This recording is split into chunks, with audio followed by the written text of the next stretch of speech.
Putain, les mecs, vous avez maté Daredevil ou pas? Ça défonce. Ouais, ça va. Le showrunner, il nous a régalé ou pas? C'est qui, showrunner? Bah, Steven the Knight. Steven de qui? Steven the Knight.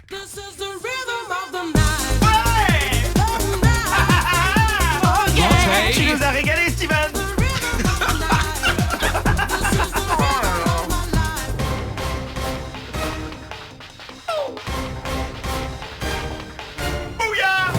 Bonsoir à tous, bienvenue dans cette 17e émission de Comics Outcast. Nous sommes le lundi 20 avril, vous êtes sur Radio Kawa et sur Synops Live. Ce soir, comme d'habitude, comme toutes les 2 semaines, on va vous parler de comics et de leurs univers. Et ce soir, pour faire ça, avec moi, il y a Ben. Valar Morghulis. What? Bah quoi? Ok, je m'attendais tellement pas à ça, quoi. Laissez-le. Il y a Lane Bonsoir. et Joe. Oui, bonsoir. Joe qui est également notre réalisateur. C'est lui qui nous a ouvert les portes du studio B de WeFM, de l'endroit duquel on enregistre. Ouais. Ce soir, on a un petit programme sympathique pour vous. On va vous parler de Squirrel Girl, de Nameless, de Lady Killer. Ben nous fera un point sur le personnage de Swamp Thing, son histoire et son évolution. On vous fera une petite tranche de news. Et enfin, on va parler de la série événement de ces dernières semaines. J'ose pas le dire parce que je sens que je vais me faire insulter dis-le. à cause de la prononciation. Avec ton meilleur accent. Voilà, 1, 2, Maggie. 1, 2, 3, Daredevil. Voilà. Daredevil. Non, parce que j'allais dire Non, Daredevil. d'ailleurs, c'est Marvel's Daredevil. Oui, si voilà. tu veux être complètement. On peut aller encore plus en disant Netflix's Netflix's Marvel's Daredevil. Ok. Daredevil. Je suis sûr qu'on peut dire à Paris. Daredevil. C'est Daredevil. Daredevil. Que j'ai une gueule de Daredevil. Oh mon dieu. Bon, cette émission commence très bien. Oui. J'espère que vous êtes prêts. Comme d'habitude, vous pouvez nous envoyer vos tweets pour nous faire vos remarques, nous conseiller des comics et dire des trucs gentils, pas comme certaines personnes.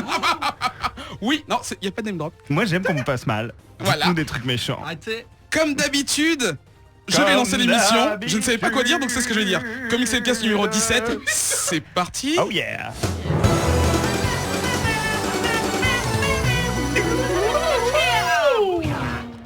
Donc je prends toujours l'option pour la version entièrement chantée. On va la faire cette émission ouais, où tous les jingles seront Un peu chantés. comme l'épisode spécial de Buffy chanté là. Oui, voilà. Où on chante tout. Sauf que je vais pas insulter Pascal, mais c'est semaine, un... vous allez parler de DC Comics. Et de Ok. Daredevil. Non, pas cette semaine, malheureusement, parce qu'on n'aime pas... What? Bon. Oui, Les première... gens veulent des news. Alors moi, ce serait des nouilles sautées au porc. Oh non, mais non, arrêtez d'insister. Ok. Non, on va commencer comme d'habitude avec les revues. Donc les revues, on vous prend 3 numéros de comics plus ou moins récents, mais en tout cas intéressants, ou desquels il faut parler. Et on les décortique pour vous. Cette semaine, comme je vous disais tout à l'heure, on va parler d'un titre Marvel qui est sorti en janvier. Il s'agit de Unbeatable Squirrel Girl. Et c'est Ben qui va ouvrir la danse. La fille écureuil imbattable. L'imbattable fille écureuil, Tout à d'accord. fait. Voilà, Ok, c'est ça. ok, C'est ça. ok. Donc, alors je parie que tu vas nous faire un point sur le personnage. Absolument, mais avant je vais te dire qui a fait quoi et pourquoi quoi. Alors donc, qui fait quoi déjà? tu l'as dit que c'était chez Marvel. Et pourquoi Correct. quoi? Je redirai pas le titre avec mon accent anglais à couper à la hallebarde. Écriture Ryan North, comme You King of the North. Il Cette est émission connu. est donc sur le thème de Game of Ouais, Thrones. un hein. peu. Il est connu pour notamment pour le webcomics Dinosaur Comics. Je suis allé voir ce que c'était. Et en fait, c'est un strip. Enfin, c'est des petits strips comme ça où c'est toujours les mêmes images, toujours les mêmes cases de dinosaures un peu pixelisées. Un peu Et en comme fait, ils Bastien changent Vives. juste le texte, comme Bastien Vives, exactement. D'accord. Voilà. Et sinon, en comics commerciaux, on va dire, il a fait notamment Adventure Time et il a bossé aussi sur Original Sin dont on vous a parlé. Ah, ça m'étonne tellement pas qu'il ait fait Adventure Time maintenant que tu le dis. Oui, D'accord. c'est le délire On total. comprend mieux. Ouais. Ça c'est ça. Au dessin, on a Erika Henderson, qui elle a bossé sur Real Science Adventure, on va arrêter les accents, et aussi Quantum and Woody, c'est des trucs un peu indés, peut-être que Steph connaîtra l'éditeur, mais j'ai pas été plus loin que ça pour les... C'est Valiant. C'est Valiant. Valiant Voilà, merci, Comics. Steph. Donc voilà, donc oui effectivement je fais un petit background du personnage parce qu'il peut être un petit peu méconnu Oui, des gens. qui est Squirrel Girl? Alors ce personnage il a été créé en 92 par Will Murray qui en fait voulait un petit peu dédramatiser des séries comme X-Men qui trouvaient un peu trop sérieuses où les mecs se prenaient un peu trop au sérieux, étaient juste des poseurs et faisaient juste de l'action. Et en fait il s'est dit bah voilà je vais créer un personnage un petit peu loufoque mais qui n'est pas faible pour autant et qui a des gros pouvoirs. Donc première apparition elle bat Doctor Doom, donc déjà voilà. On peut dire tranquillement.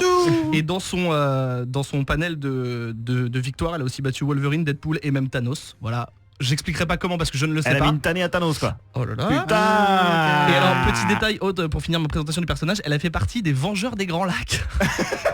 Ah ouais, Alors, pour j'ai cherché- réchéniser. Décentralisation des Vengeurs. Voilà. Avec Capitaine Castor et... Pas loin. En fait, en gros, j'ai vite fait chercher et Vengeurs des Grands Lacs, c'est que des héros un petit peu, effectivement un peu loufoques et aussi hyper optimistes, hyper drôles. Enfin, tu vois, ils se prennent pas au sérieux. Ils sont là pour sauver le monde, mais c'est ce qui les caractérise en fait, c'est le fait qu'ils soient un peu joviaux et rigolos. Et en fait, c'est vraiment le. Bravo pour on dit cette- joviaux. Joviaux, on dit Oui. pas Je sais pas, Un jovial des joviaux, ouais. C'est pas comme ouais, carnaval. Des carnavaux. Donc voilà. Donc en gros, c'est ce qui caractérise Squirrel Girl, la fille écureuil. Squirrel. C'est C'est qu'en Squirrel, il fait, n'y a c'est pas de qu'en- Spiral. Ouais, Squirrel. En fait, Mais non. Ah, mais c'est chiant parce que je vais devoir dire son nom à chaque fois. En fait, elle s'appelle Dora Green. Voilà, on va dire ça. Doreen Green, pardon, son identité secrète. Et donc c'est une mutante qui, on le comprend dans les premières issues qu'on a lues, elle a du sang d'écureuil. Ce qui lui... Arrêtez. Ce qui lui... Non mais si on commence à Bon, parler de la... Ok. Donc elle a des pouvoirs d'écureuil. Notamment, elle a une énorme queue dufteuse comme un écureuil. Ouais. Elle a des petites griffes d'écureuil qui peuvent couper le verre le plus résistant. Elle a des petites dents qui peuvent péter du bois. Enfin, tout ce qu'un écureuil peut faire, mais au niveau humain. C'est-à-dire qu'elle a proportionnellement la force d'un écureuil avec sa taille humaine. En fait, c'est un peu comme Ant-Man, mais dans l'autre Mais sens. en écoureil. Et dans oui, l'autre non, mais sens. ça marche. Non mais attends, c'est une comparaison Non, mais tout à fait ça marche- valable. non mais effectivement ça marche parce qu'en plus de tous Non, ces mais c'est pouvoirs- juste la phrase, c'est comme Ant-Man, mais en écureuil. Bah, Cette le titre de phrase en l'émission soi, s'appelle ça. oui, je suis né pour l'entendre quoi. Mais non mais effectivement l'autre point commun qu'elle a avec Ant-Man, c'est qu'en plus de tous ses pouvoirs physiques, elle comprend les écureuils, elle peut les commander mais sans forcément par l'esprit. En fait c'est juste aidez-moi, faites ci, faites ça. Comme Oui. Ant-Man. Non mais c'est ça. Oui, mais Et justement, c'est ce En qu'il fait, est en train de dire. tous les point commun. écureuils sont ses potes, elle connaît tout ce qu'il faut connaître sur les écureuils et en gros voilà, c'est comme Ant-Man mais avec des écureuils. Donc, nouvelle série. Ça va être le titre de l'épisode. Ouais, mais c'est ça. Alors, Nouvelle série. Donc le personnage existait déjà, donc j'ai dit depuis 92. Donc là, mais moi, reboot. je l'avais jamais vu depuis 92. Bah, moi, J'ai j'en avais juste découvert avec ça moi. Steph. Tu l'avais pas vu quand elle était la nounou de Luke Cage. de l'enfant de Jessica Jones et de Lucas. putain, Et mais en fait, il la oui. castait et c'était genre la meilleure. Elle passait les tests et elle arrivait super bien à protéger leur J'avais gamine. complètement zappé Et ça. elle, D'accord, ok. elle était plus sexe et plus badass un peu. Ah oui, d'accord, parce que là, bon, bah, Oui, je parce- pense que Ben va expliquer, mais. Ouais, ce qu'il faut dire pour rester sur le physique, c'est que elle est pas taillée du tout comme les héroïnes, on va dire lambda, c'est-à-dire avec des proportions, des gros seins, une taille super svelte et des cuisses musclées. C'est pas Angela quoi. Voilà. À part qu'elle Elle est est- rousse aussi, mais c'est pas. Voilà, elle est plutôt pulpeuse, donc ce qui est bien, mais c'est surtout qu'en fait elle a un visage qui est, en fait elle a un visage d'écureuil en fait. C'est-à-dire qu'elle est pas très belle. Je pense que- Disgracieux. Voilà, je pense que c'est voulu parce qu'ils auraient pu faire un visage harmonieux. Elle est pas moche, mais disons qu'elle a vraiment des grosses lèvres, elle a des dents Alors pour nos d'écureuil. et tout. auditeurs qui suivent un peu les internets, elle a un visage derp. Oui, voilà, un Voilà, petit peu. c'est. Mais elle est pas débile. Non, mais un visage derp. Ok. Donc oui, donc ce reboot ou en tout cas ce recommencement pour ce personnage, on l'apprend en fait, elle va aller à l'université, elle a décidé de... En fait jusqu'à maintenant elle vivait dans le grenier des Avengers, un peu secrètement, il savait pas que... Non mais franchement c'est complètement what the fuck mais ça fonctionne. Redcon de ouf. Et elle a décidé d'aller à l'université parce que même si elle arrive à sauver la vie des gens par-ci par-là grâce à ses pouvoirs, elle a envie de s'instruire pour pouvoir les aider autrement par divers moyens. Et en fait elle dit ça à son acolyte qui s'appelle Tipito, qui est un petit écureuil, enfin une femelle parce qu'elle a un petit neurose, on va comprendre. Tipito, Gender. à qui elle parle, comme je l'ai dit tout à l'heure, en fait c'est pas qu'elle parle, enfin elle comprend ce qu'ils disent, c'est pas genre elle leur parle pas dans un langage chelou, c'est juste elle comprend ce qu'ils disent.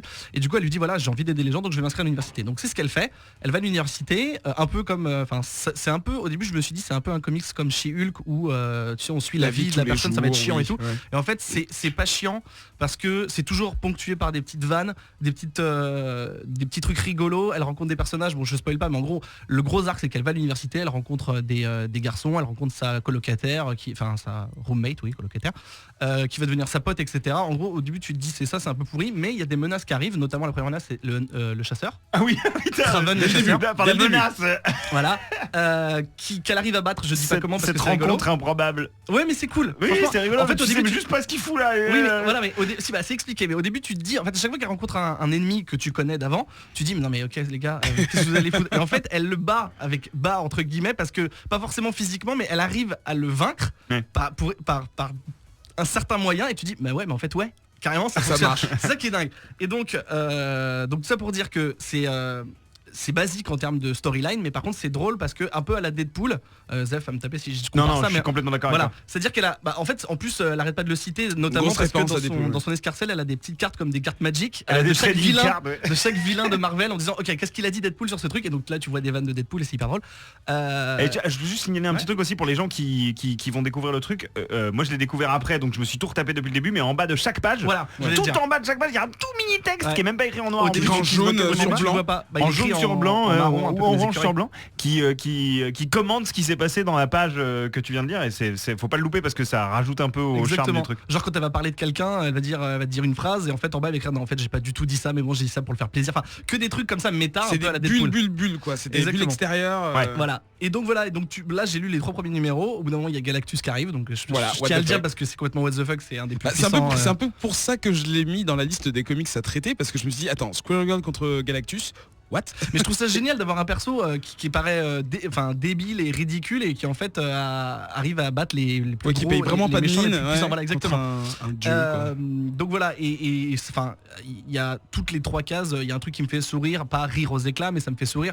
Notamment on parlait du fait qu'elle sait se faire aider des écureuils. À un moment elle se fait une armure en écureuil quoi. C'est-à-dire elle est recouverte d'écureuils, elle se bat. Enfin c'est génial, tu te dis dans la baston il y a un écureuil qui est mort, mais c'est pas grave, c'est rigolo. Franchement c'est vraiment cool. Donc personnage rigolo, ça c'est cool. Des vannes, du méta à la Deadpool et des trucs rigolos légers, c'est vraiment sympa. On est curieux de voir comment elle va réussir à battre un ennemi surpuissant qui est pas du tout de son level. Le seul point négatif que je dirais c'est les dessins qui sont vraiment... Enfin c'est un style, c'est pas n'importe quoi, on reconnaît un style, mais par contre j'adhère pas trop.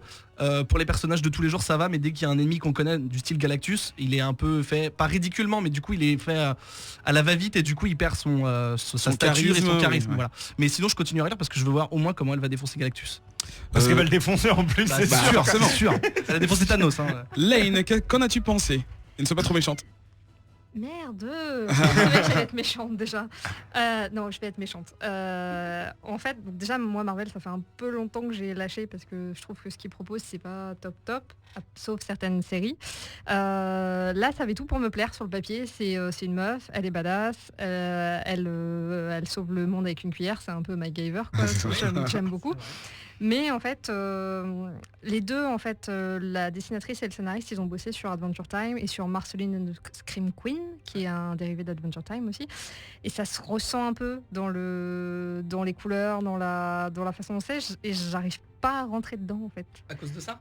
Mais t'aimes pas Adventure Time à la base ou Non, ou j'arrive pas non plus. J'aime Ah oui, pas d'accord, non ok. plus Adventure Ouais, Time. c'est un truc qui te- Et c'était marrant c'est parce que l'absurde. j'ai regardé après. Moi, ça c'est la... Non, Non, Adventure c'est de Time. la- Ah oui, c'est- c'est t'as la- pas le faut truc pas chercher, absurde, ouais, c'est euh, malheureusement. La vie est absurde. Oui, Non, non, Merde. je ne jugerai pas vos avis. C'est gentil. Non, mais Je pense très fort. Oui, je sens tes ondes comme ça qui viennent vers moi. Mais non, je sais pas. Moi, dans le même style que j'ai beaucoup aimé dernièrement, dans le style je vais à la fac, je rencontre des amis, machin. En fait, c'est le rencontre de deux genres. D'un côté, ils veulent te filer une tranche de vie d'une nana un peu normale qui essaye d'avoir une vie, etc. Et de l'autre côté, t'as le côté héroïne et assez improbable. Donc du coup, tu sais pas où se place le comic, c'est pour quel public il est. T'as du mal, t'as l'impression qu'ils essayent de racler un public super large.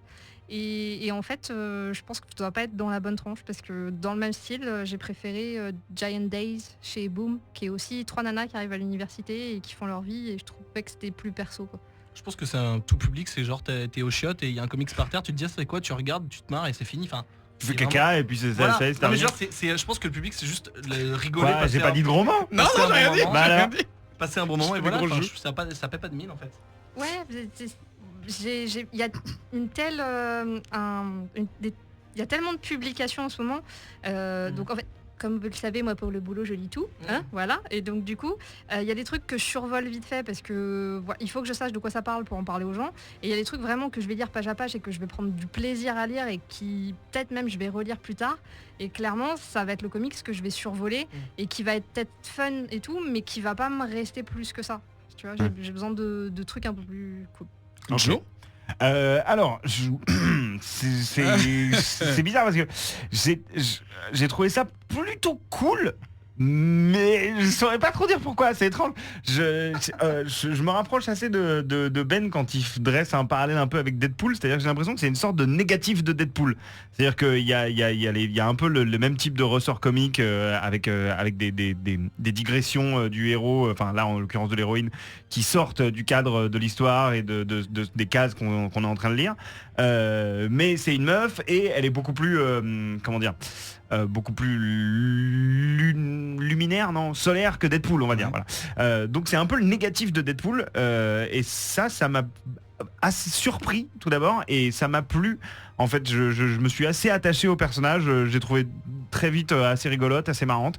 Après, je peux pas dire que j'ai trouvé ça phénoménal non plus. C'est-à-dire que c'est vraiment un petit plaisir sympa comme ça, mais pas ça va pas chercher plus loin pour moi. C'est un peu comme un granola, quoi. Si tu veux. T'as un petit creux, hop, un petit granola et puis après ça va mieux. Bah là, c'est Squirrel Girl, c'est un peu ça, quoi. C'est-à-dire c'est pas le comics que je vais attendre chaque mois, mais je vais me le grignoter comme ça, effectivement. Pépito plutôt, non? Un petit pépito. Pépito. Granola, ouais. Alors j'admets que je ne sais pas forcément pourquoi Marvel a décidé de ressortir ce personnage en même temps. Bon. Ouais. Franchement, je sais pas, c'est un peu la mode entre guillemets au truc rigolo et enfin tu vois, Ouais, au cinéma, le c'est- Guardians of c'est- the Galaxy là. Ouais, mais après il y a le potentiel de Squirrel Girl, là je le capte pas encore Il y aura vraiment. pas de film. Enfin, Je capte pas. Ah non, mais vraiment. on n'en est pas au niveau où il faut un comics Re- pour faire un film, pas encore. Enfin, pas non, tous. mais bon, il y a beaucoup de choses qui ressortent à des fins commerciales. Tu Franchement, vois, ça enfin, peut- c'est ça- sur le long terme. Moi qui suis un grand enfant, ça m'a plu. Et je pense que ça peut plaire à un gamin de 6, 7, 8 ans. Ah, Non, mais c'est moi, ça, j'ai cru pendant longtemps que c'était la cible. c'est clairement le genre de comme comics Adventure Time, en fait. effectivement Ouais. que je pourrais filer à un gamin ou un petit cousin. Ah oui, il ou n'y un a pas de petit neveu, tout pour, violence, c'est un message voilà. positif. Juste, il y avait une scène un peu bizarre où il y a un hold-up en fait dans une banque et il y a un des personnages principaux qui se tient devant une des personnes qui a une arme et en fait qui réussit avec un peu d'intelligence à le désarmer et qui gagne du temps pour avant l'arrivée de Squirrel Girl. Et en fait, Squirrel Girl trouve que ce qu'elle a fait c'est bien. Alors qu'elle s'est mise en danger, que c'était très dangereux. Oui, mais Quel c'est est le comme dans message? n'importe quel film ou autre. Non, faut pas jouer les héros, surtout quand tu n'es pas une héroïne. Bon, on recommande ou pas?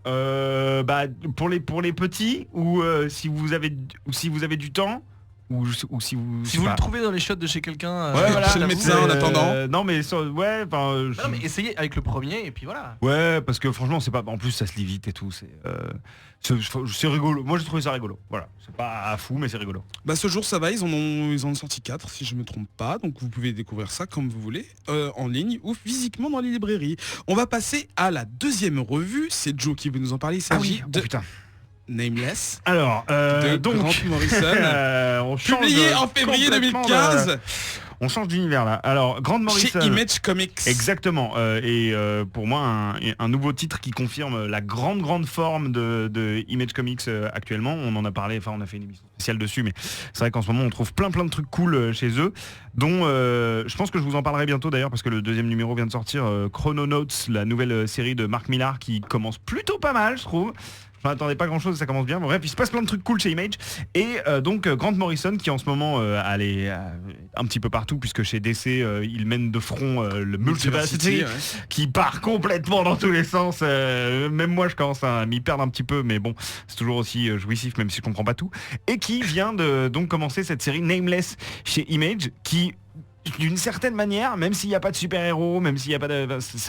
ça n'a rien à voir, mais en fait je trouve ça logique qu'ils sortent ça en même temps que The Multiversity, parce que il s'y passe des événements qui échappent complètement au contrôle de tous les personnages qui sont décrits dans le comics, et c'est ce qui se passe également quand tu es lecteur, c'est à dire que tu commences ce comics déjà dans une atmosphère un petit peu de tension, de course-poursuite. On sent que le personnage principal, enfin celui auquel on va s'attacher, est la cible de forces un peu obscures, occultes, qui sont à sa poursuite, on sait pas trop pourquoi, mais parce qu'il a dérobé un truc.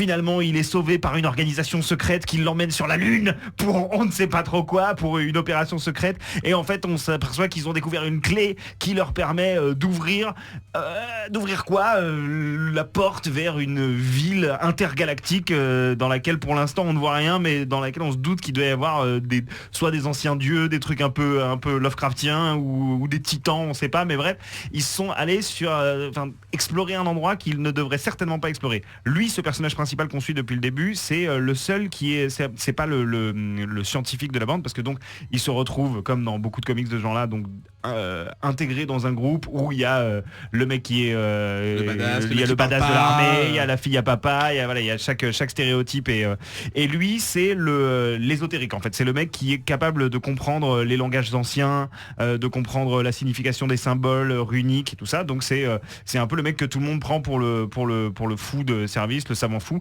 alors que nous en tant que lecteurs on comprend très bien que c'est lui le seul mec qui se doute les réponses, qu'on est en train de mettre les pieds dans un truc dans lequel on devrait pas aller et le pauvre vieux, étant donné que c'est le seul que tout le monde pense qu'il a tort, et tout le monde marche tête en avant dans la gueule du loup.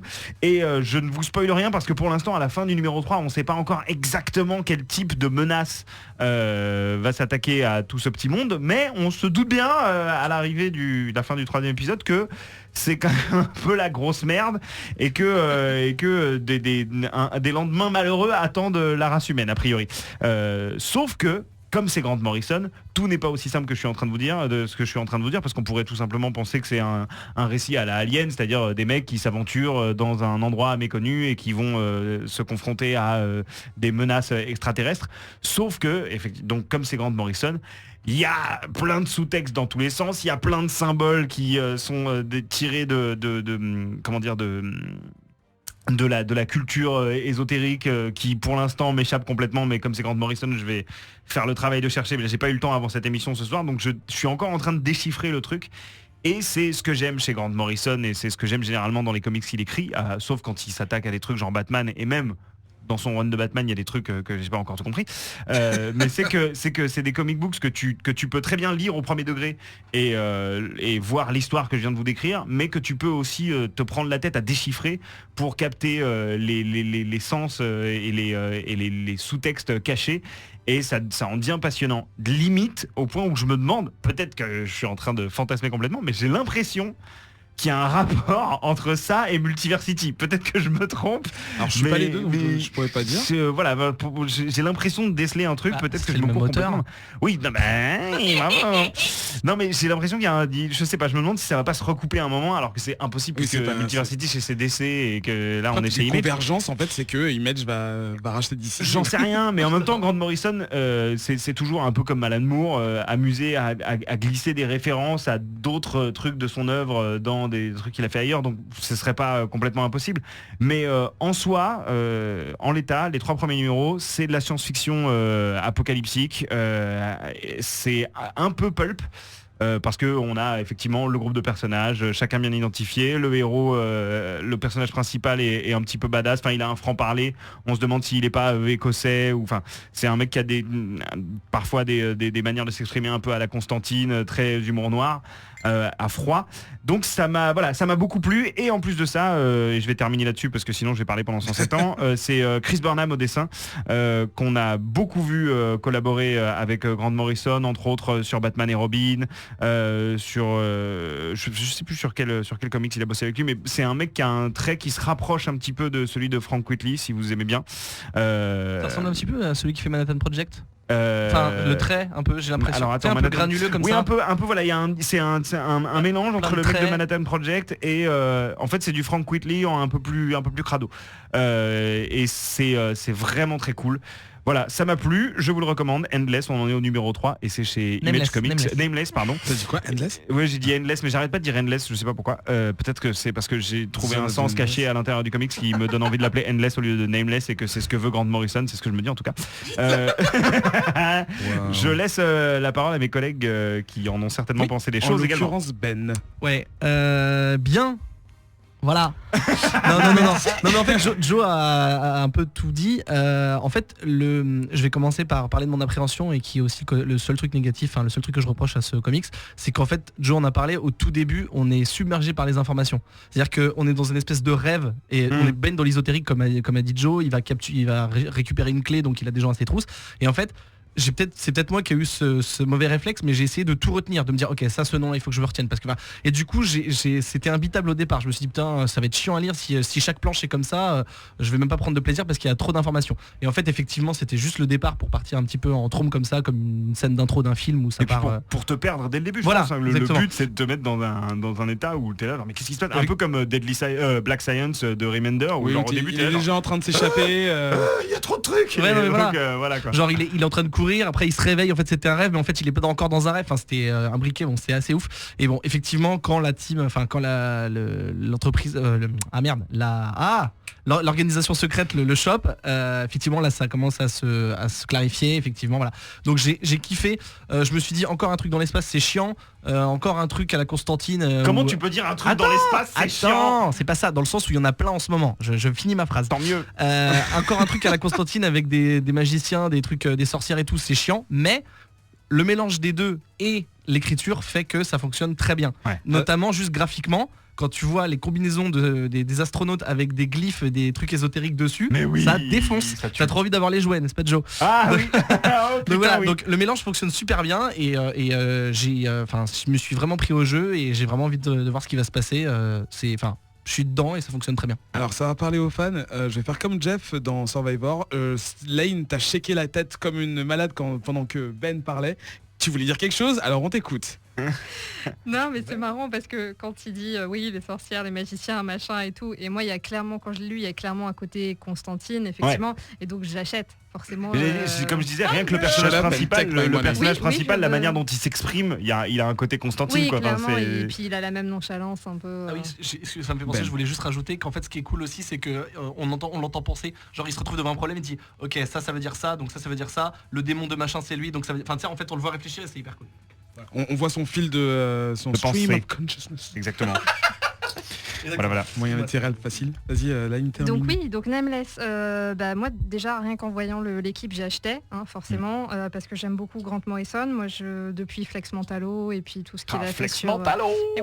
et tout ce qu'il a fait sur Batman. Non, on t'a pas entendu, Je c'est suis cool. plutôt très très fan, même si, alors ça va être le côté un peu moins bien, c'est que Morrison tu ne me jettes pas de Batman, c'est que il a tendance à être cryptique. Et le Ah bah problème, oui, clairement. Oui, hein. Ça il fait est- partie de son œuvre. Ouais. Ouais, mais le problème c'est que c'est bien d'être cryptique, mais quand on est trop cryptique, ça peut perdre les gens. Et Oui, complètement. le problème de Nameless, c'est que sur la première issue, si vous n'êtes pas fan de son travail et que vous persévérez pas, vous pouvez quitter à la première issue parce que vous vous dites putain, il lance plein de trucs, ça va à 3000 à l'heure et en fait je comprends pas ce qui se passe. Surtout que effectivement, alors le premier épisode ça m'a fait penser un peu à Inception et de toute façon à tout son travail généralement sur le thème du rêve, c'est-à-dire être capable de manipuler un rêve et d'être éveillé à l'intérieur de son rêve pour pouvoir en étant Interagir, conscient, ouais. interagir, récupérer des objets. Enfin, il a beaucoup bossé sur ça, notamment donc, dans Flex Mentalo. Donc ça prolongeait, mais si t'accroches pas à ce genre d'idée, voilà, c'était un peu chiant de ce point de vue-là. Après, donc il y avait le dessin de Burnham. Moi j'adore Burnham. Moi aussi je suis fan. Donc puis là il a sur tous les 3 épisodes il a une palette qui est fantastique. Enfin dans ses tons.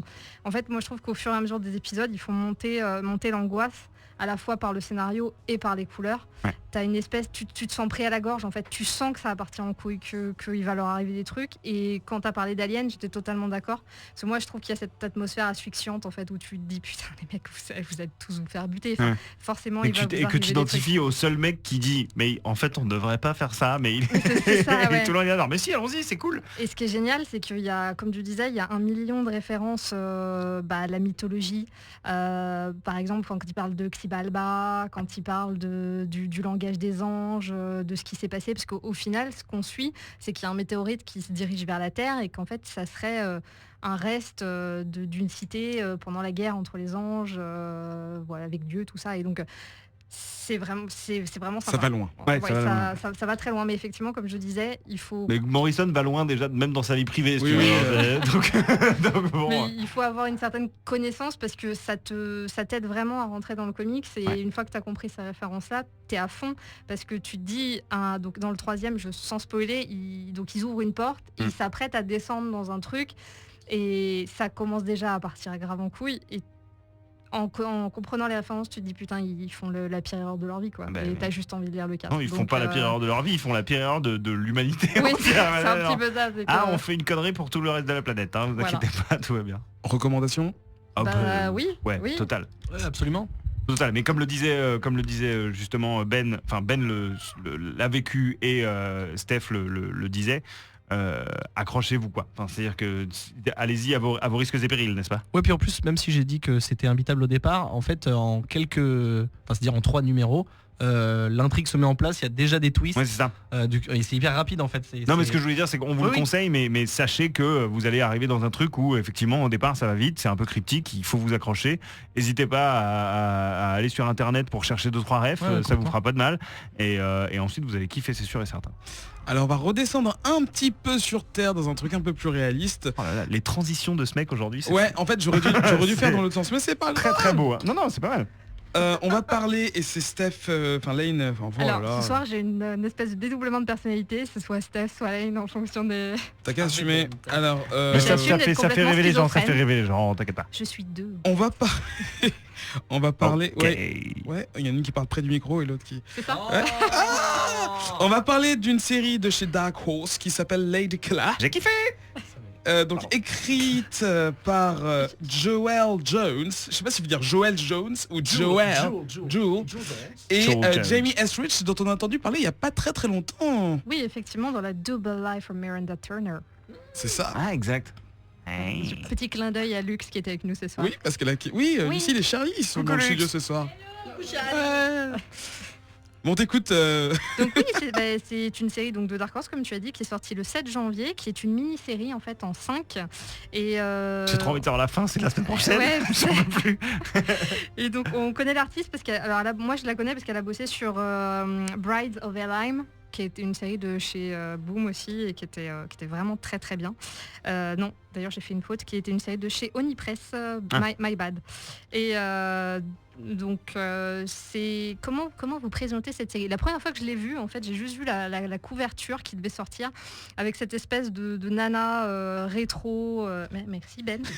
Avec cette super nana rétro en train de passer le balai dans sa cuisine, tout en formica, très années 60. Sauf qu'elle est en train d'éponger du sang. Et forcément, moi, ça me parle ce genre d'image, quoi. C'est voilà, une meuf rétro qui éponge du sang. C'est un petit peu comme si ce comics avait été écrit pour moi.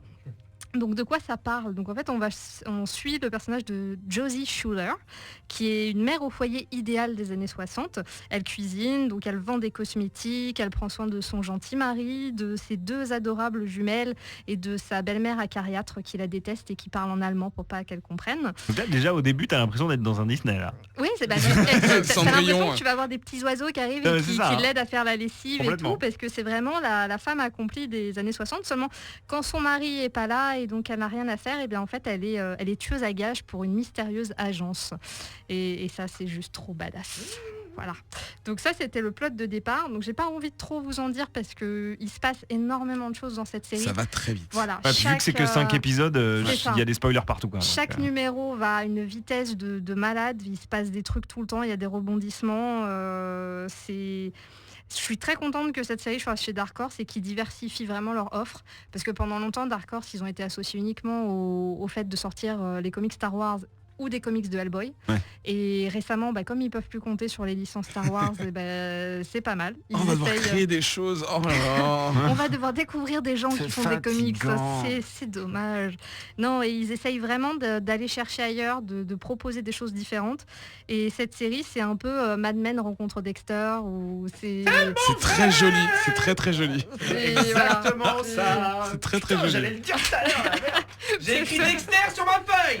Dexter. Ok, tu me dis plus rien. Non, mais je l'ai énormément poussé où je bosse, et au début on en avait commandé très peu. Je l'ai lu, j'ai fondu pour le titre et j'ai fait aux gens, ils me disaient qu'est-ce que je lis? Tu lis ça.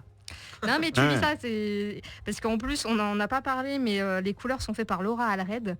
Donc moi je suis fan parce que c'est la femme et coloriste de Mike Allred qu'on connaît notamment pour iZombie. Donc j'espère on parlera bientôt. On va essayer d'en parler, ouais. On va caser ça. Voilà. Et elle bosse toujours dans des palettes assez franches et hyper pop, hyper acidulées, pour aller avec le dessin de son mari. Et là, ce qui était génial, c'est qu'elle a vraiment adapté sa palette au contexte, et on se retrouve dans des tons super pastel, super cool, qui aide encore à renforcer la dichotomie entre le côté doux que peut avoir Josie quand elle est avec dichotomie, paf. 12 points. Le mot est lâché. 12 points. Dichotomie. Non. Oui, j'utilise des mots avec plusieurs syllabes. Et alors ?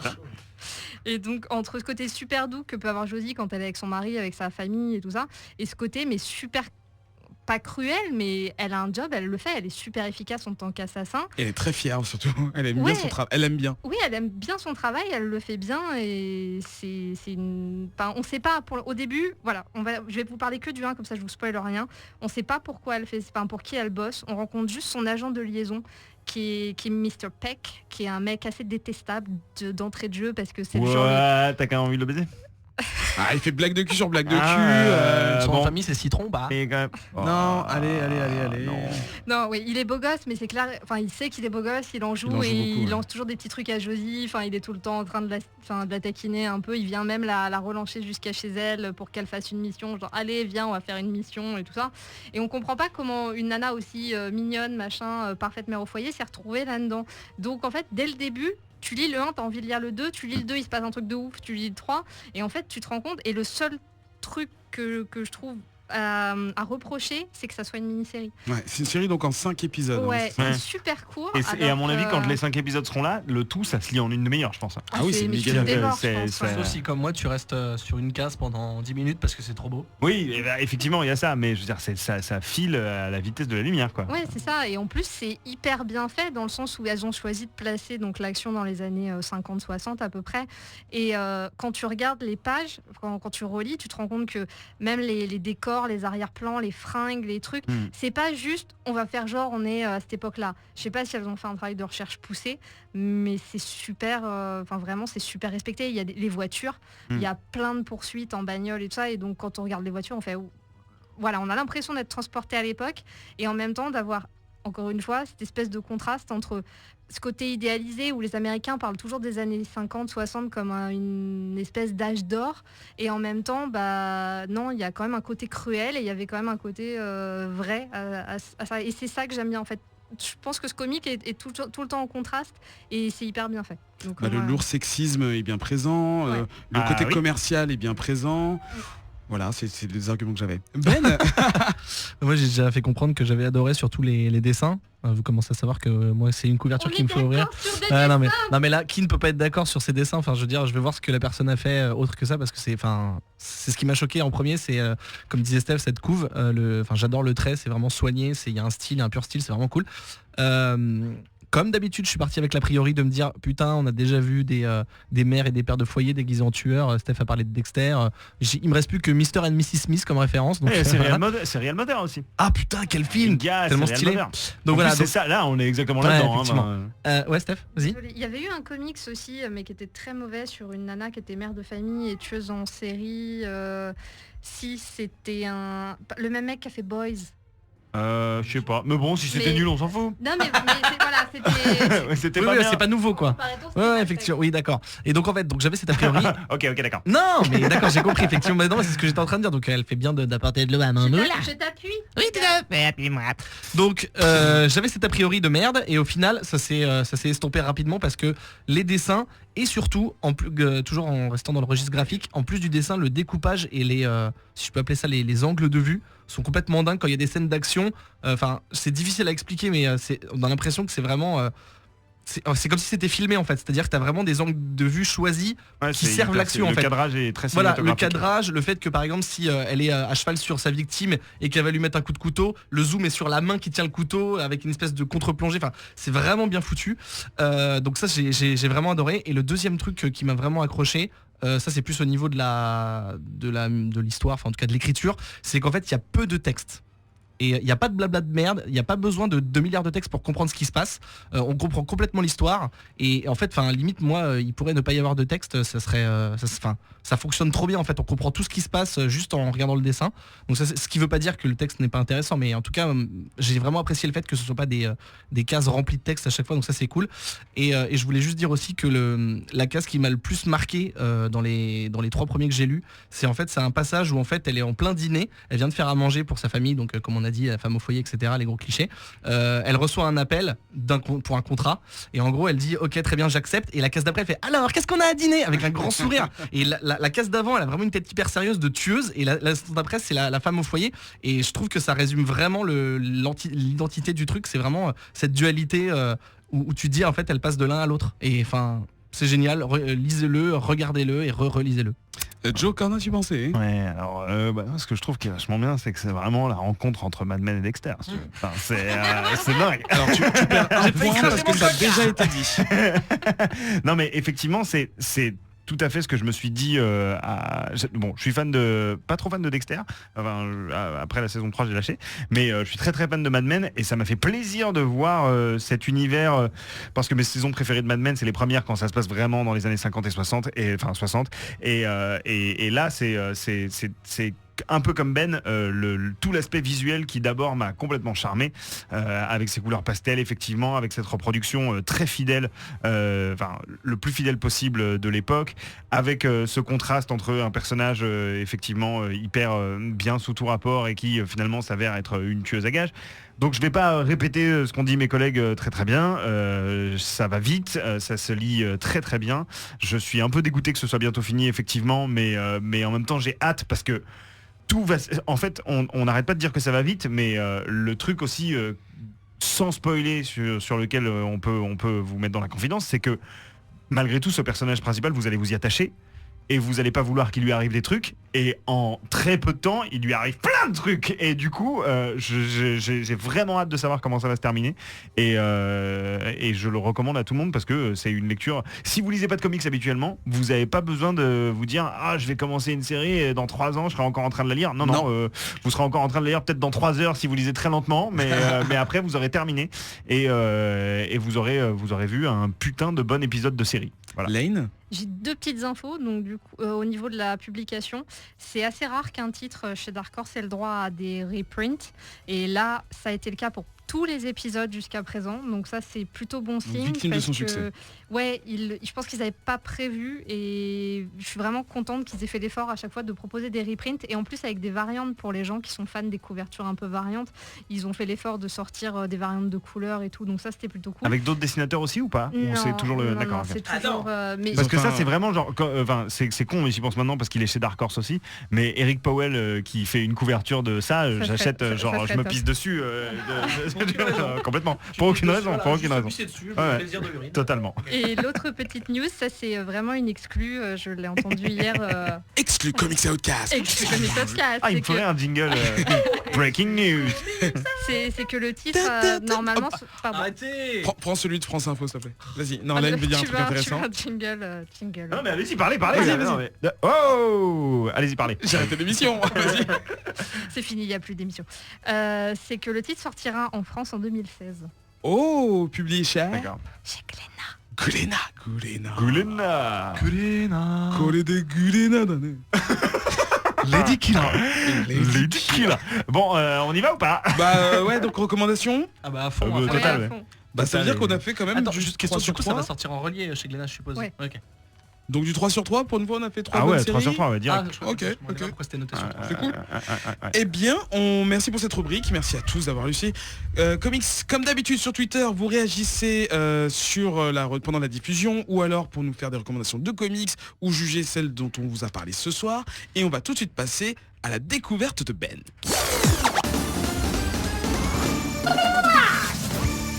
Salut Néric. J'ai bien fait ou pas? Oh mon dieu. Non, il parle avec une voix plus Salut grave. Néric. On va le faire cet épisode chantant. Hein. Cette semaine, c'est Ben qui va nous parler. Cette semaine, c'est Ben qui va nous parler de Swamp Thing. C'est le répondeur de merde. Ouais, tout à fait. Alors, est-ce que tu peux nous le Meilleur personnage de présenter? DC ou pas? Oh, tu... Allez, vas-y, on t'écoute. Donc oui, je vais présenter le personnage qui est peut-être méconnu, voire pas du tout, ou très connu, je ne sais pas. Je vais présenter ses différentes versions de sa création jusqu'à maintenant et je vais essayer de ne pas être trop long. Ouais, parce qu'on qu'on est puisse déjà en parler. super pas à l'heure. Donc, Swamp Thing, créature du marais, on connaît au moins dans la culture Dans la pop, au moins traduction. la créature du marais. Et donc, On connaît au moins dans la culture pop la créature du marais. Voilà. Donc ça a ça été dépend. créé. Pourquoi? Oh On non, va pas je dire. sais ce que tu es en train de penser. Ok, bon bref. Créé par Len Wayne. Je le dis bien parce que je vais dire Wayne et c'est pas Batman. Voilà, Len Wayne et Bernie Wrightson. Il a été créé au début des années 70, j'ai pas la date exacte. La première apparition c'était en 1971. Tu aurais comme pu trouver ce chiffre-là. Bah non, parce que c'est première apparition en 1971, mais la D'accord. création exacte, enfin voilà, Ok. j'ai pas la date Personne du ne jour, du matin et de l'heure Dans où il a quel créé le truc. bar, à quelle Par heure. contre, pendant toute la phase de création, le Wayne qui écrivait donc son personnage n'avait pas de titre à ce moment-là, et donc quand il en parlait, il disait The Swamp Thing I'm working on, genre D'accord. voilà, et du coup c'est resté, il y avait pas C'était de un truc titre. générique. Voilà, en fait, c'est le truc devenu des marais son- dont je suis en train son sur lequel je suis en véritable train de nom. taffer. Au final, c'est resté le truc des marais, quoi. D'accord. Donc première apparition on peut appeler ça une revue House of Secrets 92, qui est un peu, si je me trompe pas, un truc un peu genre les contes de la crypte, tu vois, là où il se passe des trucs un peu fantastiques. Donc il date de juin 71, dans lequel donc il apparaît. En fait, ça se passe au début du XXe siècle, et c'est l'histoire de Alex Olsen, donc qui n'est pas le Swamp Thing d'aujourd'hui, mais qui est une autre version, qui en fait est un scientifique qui travaille dans le bayou en Louisiane pour bosser sur une formule biologique de régénération. En gros, l'idée c'est de pouvoir faire pousser des plantes n'importe où sur Terre, dont dans le désert. Il bosse avec un collègue à lui, il est avec sa femme, le collègue veut se taper sa femme, donc il veut le tuer. Donc il fout une bombe dans le laboratoire, la bombe explose, tous les produits des expériences de Olsen se déversent dans le marais. Lui, pour fuir l'explosion, enfin en tout cas il est en train de brûler, donc pour essayer de se sauver la vie, il plonge dans le marais. Évidemment, toute cette mixture, il en ressort la créature des marais. Donc voilà, c'est simple que ça. Il va donc dans la Mais il suite. démarrait en première ou Ouais. Continue. L'écoute pas. Dans la suite du truc, il va buter son ancien collègue, parce que il voulait au début se faire sa femme, mais vu qu'il n'y arrive pas, il veut la tuer. Donc Swamp Thing arrive pour sauver sa femme. Il défonce le gars, sa femme ne le reconnaît pas parce qu'il n'arrive pas à parler, parce que c'est une créature des marais. Wow. Du coup, il est méga triste et il retourne dans son marais et ça se finit comme ça. Voilà, ça c'est la première apparition du personnage. Donc, Swamp Thing V1. C'est un an plus tard, en 1972, qui commence. Donc c'est toujours les mêmes auteurs, les créateurs. Cette fois-ci, en fait, on a plus ou moins la même histoire pour démarrer, sauf que c'est Alec Holland. Bon, me demandez pas pourquoi ils ont changé le nom, mais c'est Alec Holland. Voilà, qui également est un scientifique. En gros, c'est sensiblement la même histoire. À part. Bah sinon c'est plus ou moins la même histoire. Il travaille sur un sérum, sauf que là, au lieu que ce soit son collègue, en fait en gros il travaille sur une formule, comme je l'ai dit, pour faire pousser des plantes n'importe où. Et une compagnie véreuse veut mettre la main dessus, donc ils mettent une bombe. Et voilà, c'est le même principe, sauf qu'au lieu que ce soit son collègue qui veut se taper sa femme, c'est une compagnie véreuse. Donc voilà, donc naît The Swamp Thing, qui au final, j'ai pas trop les détails de comment ça va se passer avec sa femme. Je suis même pas sûr qu'il y ait sa femme dans cette V1. Enfin, en tout cas pas dans l'histoire originale. Il va devenir un espèce de super-héros malgré lui, c'est-à-dire qu'en fait il va juste vouloir vivre sa vie de créature bizarre dans ce marais, et il va un peu défendre le marais de tous ses ennemis. En fait, il va juste, il défend sa maison, quoi. Des promoteurs, tout ça. Exactement. Parce que j'allais dire quels sont les ennemis du marais du coup. Bah genre des gens qui veulent un peu pêcher. Les marais. Non mais voilà, je sais pas. En fait, non mais cela dit, tu fais bien de parler des ennemis parce que j'allais y venir après. Divers ennemis, des mecs farfelus, des super vilains, ce que tu veux. Mais il rencontre aussi sa némésis qui est Anton Arcane, qui est un espèce de mec qui en fait. Ça fait 2 fois que tu dis un espèce et tout à l'heure. Oh, tu tu m'emmerdes. Qui est une espèce Oui. de zombie dégueulasse tout décharné qui en fait recherche l'immortalité. Plus tard dans les versions, dans les années là récemment, ça sera Dans les années récemment. Ouais, bah ouais, oui, récemment. bah Ça, ouais. en fait, en gros, de sa création jusqu'à maintenant, ça a été son pire ennemi. Un peu, c'est son Joker ou son Lex Luthor, si tu veux. D'accord, c'est bon, on est ok, on est ok. Donc voilà, donc il défonce divers ennemis. Enfin voilà, en gros, c'est comme ça qu'il apparaît et qu'il devient entre guillemets un super héros. Je parlerai de ses pouvoirs à la fin, parce que de toutes les versions qu'il y a eu, il a rajouté ses pouvoirs ont changé, ont évolué, etc. Pouvoirs V2, ont donc, changé. Pardon. donc ça c'était la V1, c'était de 72 à 76. Il y a eu 24 issues et après ça s'est terminé parce que c'était pas. Vas-y, continue. Ça Ben, s'est terminé parce que c'était pas, ça défonçait pas les ventes. Ça s'est terminé. En 82, donc 6 ans plus tard, Wes Craven, qu'on connaît pour Freddy notamment et Scream, sort le film de Swamp Thing que je n'ai pas vu, mais qui je pense est totalement pourri.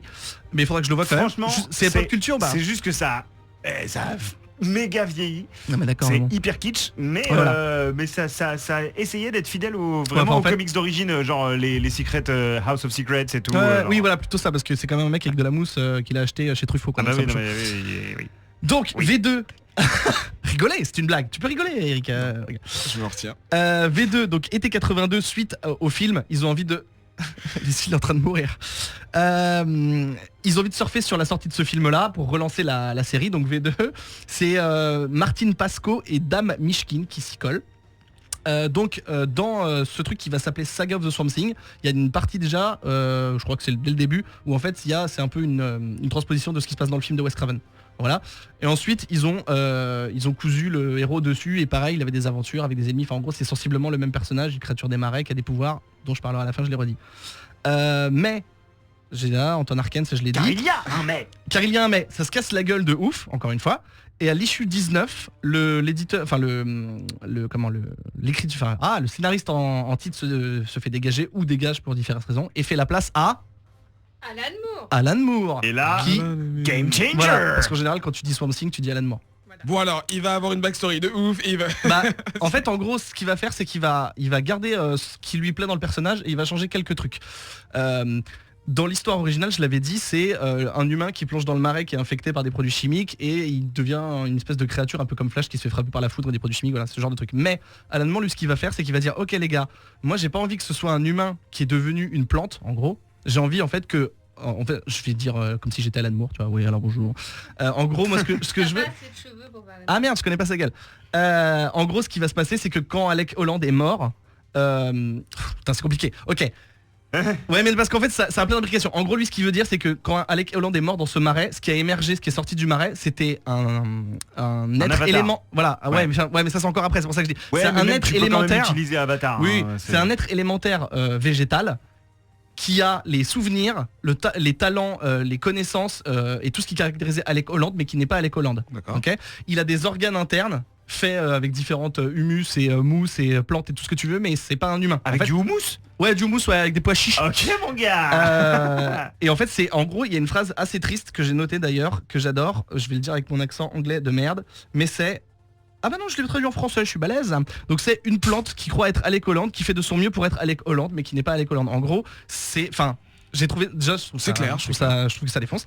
Voilà, et donc suite à ça quand il va expliquer que son personnage est en fait l'avatar de entre guillemets The Green, c'est-à-dire en gros si je peux traduire c'est la force de la nature, c'est tout ce qui est Mère nature. Voilà, mère nature mais au niveau des plantes, c'est-à-dire pas les animaux, pas les humains etc, juste les plantes, toutes les forces végétales de la terre, c'est The Green. Et ce The Green c'est donc une espèce d'entité, elle est gérée par The Parliament of Trees, donc le parlement des arbres, qui sont en fait des vieilles versions de Swamp Thing, c'est-à-dire que là il va rattacher en fait la première version dont je vous ai parlé tout à l'heure avec Alex Olsen, qui lui au final donc est mort et devenu un peu le paradis. Arbres, Voilà, le paradis c'est en fait c'était un ancien Swamp Thing qui après sa mort a été au Parlement et est devenu une des entités qui fait partie du pouvoir de The Green. Il y a des trucs dans mon dos, c'est bizarre. Ignore. Donc voilà, et donc c'est là qu'on apprend qu'en fait, je sais ce que je voulais dire tout à l'heure mais c'était compliqué, que Alan Moore nous dit qu'en fait The Green avait vu un potentiel dans Alec Holland en disant lui si il était pas mort ce jour-là, il serait devenu un guerrier de dingue et il aurait défendu The Green de ouf. Donc quand il meurt dans le marais, nous on va créer un espèce d'avatar, on va prendre tout ce qu'il y a de bon chez Alec Holland. Une espèce d'avatar, tu m'emmerdes. Une sorte Oui, d'avatar, voilà, comme ça tu te trompes pas. fait de plantes, mais on va prendre tout ce qui nous plaisait chez Alec Holland pour en faire ce guerrier dont on voyait le potentiel. Et donc c'est comme ça qu'est Donc créé... son joli petit cul. Il y a un jeu petit cul son petit. Oh, je peux. On peut faire toute l'émission avec cette vente, man. D'où Donc voilà, donc on peut dire qu'Alan Moore a complètement changé le personnage, révolutionné, il a complètement mis un nouveau background. Je lis mes petits trucs, ça c'est bon, voilà. Donc aussi, j'ai parlé de Anton Arcane qui est sa némésis, qui est l'oncle de Abigail Arcane. Pourquoi j'en parle comme ça? C'est parce que c'est de l'amour de sa vie et que il va, en fait, au fur et à mesure des aventures, ils vont tomber amoureux, ils vont même avoir des enfants. Je peux le dire maintenant parce que c'est hyper creepy en fait, vu qu'il va rencontrer d'autres personnages de DC, dont Constantine. Il va posséder le corps de Constantine et baiser avec Abigail pour faire un enfant humain. Voilà, ok, ça c'est dit. Alors ça c'était en quelle année s'il te plaît? Juste Alors pour attends, non mais parce que là avoir une j'ai fait un bond de ouf. En gros je finis juste sur Alan Moore, c'était entre 83 et 87. D'accord, non, parce qu'il y a une auteure de science-fiction qui a fait ça récemment, fin 90, Robin Hobb. Vas-y, continue. Ouais, elle aime bien. Donc voilà, je voulais dire aussi que c'est... Enfin, alors là c'est en faisant mes recherches, donc j'espère que j'ai pas mal interprété, vous me dites si je me suis trompé, mais en gros c'est quand Moore a créé un personnage hyper dark et hyper dark, enfin très triste et négatif et autres. Enfin, c'était hyper pesant comme truc. C'est là qu'il y a eu un peu cette mode où genre les mecs comme Constantine, enfin tous les héros un peu ésotériques comme ça, plutôt pour adultes chez DC. Et c'est là que Vertigo, si je me trompe pas, a émergé et en fait ils ont créé une espèce de ligne à part avec que des titres plus adultes, plus orientés, pas forcément occultes ou Non, mais où ils pouvaient sortir des trucs qui étaient un peu plus avec des sujets un peu plus graves, un peu plus voilà. Exactement. Et donc je parlais de Vertigo parce que Swamp Thing est le premier comics estampillé avec la marque Vertigo en fait. Voilà, si je parlais de ça. C'est le premier comics publié. Voilà. Ouais bah oui mais je suis obligé de prendre des notes, j'ai travaillé. À part Moore. Un super dossier. Ouais, merci. À part Moore, il y a Neil Gaiman qu'on connaît pour Sandman qui a bossé dessus. En 94, Grant Morrison, dont on parlait avec Jojo, qui en a absolument rien à foutre de ce que. Si, j'écoute tout. Il fait un court passage sur 4 issues et il lui succédera Mark Millar, dont on a parlé aussi tout à l'heure, qui bosse dessus vite fait et qui en fait fait un peu un côté, fait évoluer les pouvoirs de Swamp Thing. En gros, il se tape contre. Je dis ça parce que c'est important pour la suite, d'autres entités donc comme The Green qui sont le feu, le vent, la pierre et la vague, en gros les 4 éléments air, terre, feu, eau quoi. Les 4 éléments bien sûr. Les 4 éléments, les 4 éléments. Et donc il se bat contre des gars comme ça, il les défonce et en gros il devient un être suprême qui contrôle toute la terre. Ouais. Et là il n'y a pas de musique Earth, Wind and Fire. Mais j'avoue. Oh ça va. Trop tard. C'est un peu pourri. Non c'est tout là. Vas-y, Ben. Donc, à ce moment de son histoire, il devient un être surpuissant qui sait tout ce qui se passe sur Terre parce qu'il contrôle tous les éléments. Donc ça c'est la fin de la V2. 2001 la V3. Ouais je sais c'est long. 2001 la V3 je vais pas en parler longtemps parce qu'en fait c'est focus sur la fille de Alec Holland dont j'ai parlé tout à l'heure qui s'appelle Tefé. On va pas se... Voilà c'est un nom chelou. Qui vu qu'elle est née de Swamp Thing et de Abigail a des pouvoirs un peu chelous. Elle a des pouvoirs des plantes mais aussi des pouvoirs humains. Enfin bon, bref. Ça m'a un peu fait chier donc j'ai pas trop continué là-dessus. Swamp Thing V4 2004. J'ai dit quoi? Il tente de vivre une vie pépouze dans son marais à défendre divers ennemis, toujours des crises d'identité. Oui parce qu'en fait, bah si, okay. Parce qu'en fait le truc c'est que depuis qu'il est mort et il a rise en tant que Swamp Thing, en fait il dit est-ce que je suis Alec Holland ou pas? Qui est Alec Holland? Enfin il a toujours cette espèce de est-ce que je mérite de vivre? Enfin tu vois il a un peu cette crise d'identité que je trouve plutôt poétique et plutôt pas mal. Et c'est dans cette V4 que Swamp Thing revient chez DC et n'est plus chez Vertigo. D'accord. Voilà, ça c'était à noter. Et donc 2011. V5 de Swamp Thing, donc c'est New 52. Ouais. Moi c'est là que j'ai ça remonte déjà à 2011. Putain. Ouais. Oh la vache. C'est là que j'ai un peu pris le personnage. Enfin je connaissais des trucs d'Alan Moore mais c'est là que j'ai pris le personnage. Qui c'est qui t'avait prêté les numéros? Ah j'avoue. C'est Jojo. J'ai commencé à l'envers. Donc c'est complètement c'est pas que c'est une autre version, c'est qu'ils ont accentué le côté The Green dont j'ai parlé, The Parliament of Trees, etc. Le fait que ce soit un avatar, c'est genre t'es notre guerrier donc tu dois défendre les plantes sur Terre. Donc là, au lieu de défendre un peu son marais, même si bon il avait rencontré d'autres personnages de l'univers DC dont Batman. Il est parti vers Répu et tout. Compris, c'est pas grave. Même s'il a rencontré d'autres personnages, d'autres héros DC qu'il a aidé, il a été à Metropolis, il a été à Gotham, etc. Là, en gros, tu vas être l'avatar, enfin tu vas défendre la Terre entière, voire nature quoi. Ouais, la nature, mais même sur d'autres planètes, tu pourras avoir du pouvoir sur la végétation et les trucs. C'est Captain Planet en fait. Ouais. Pardon, pouvoir combiner Captain Planet. Ouais. Donc il devient cette espèce d'avatar. Et je parlais tout à l'heure du vent, du feu, etc. machin. Dans cette nouvelle version apparaît aussi The Red, qui en fait qui correspond à Animal Man, qui est une autre série qui est pas toute nouvelle, mais qui a eu d'autres versions. Il y a The Grey, c'est les champignons en fait, c'est tout ce qui est fungus en fait, c'est tout ce qui fleurit et la moisissure. Il y a The Rot, c'est Anton Arcane en fait qui devient l'avatar de The Rot, c'est-à-dire The Decay en fait, la pourriture, voilà.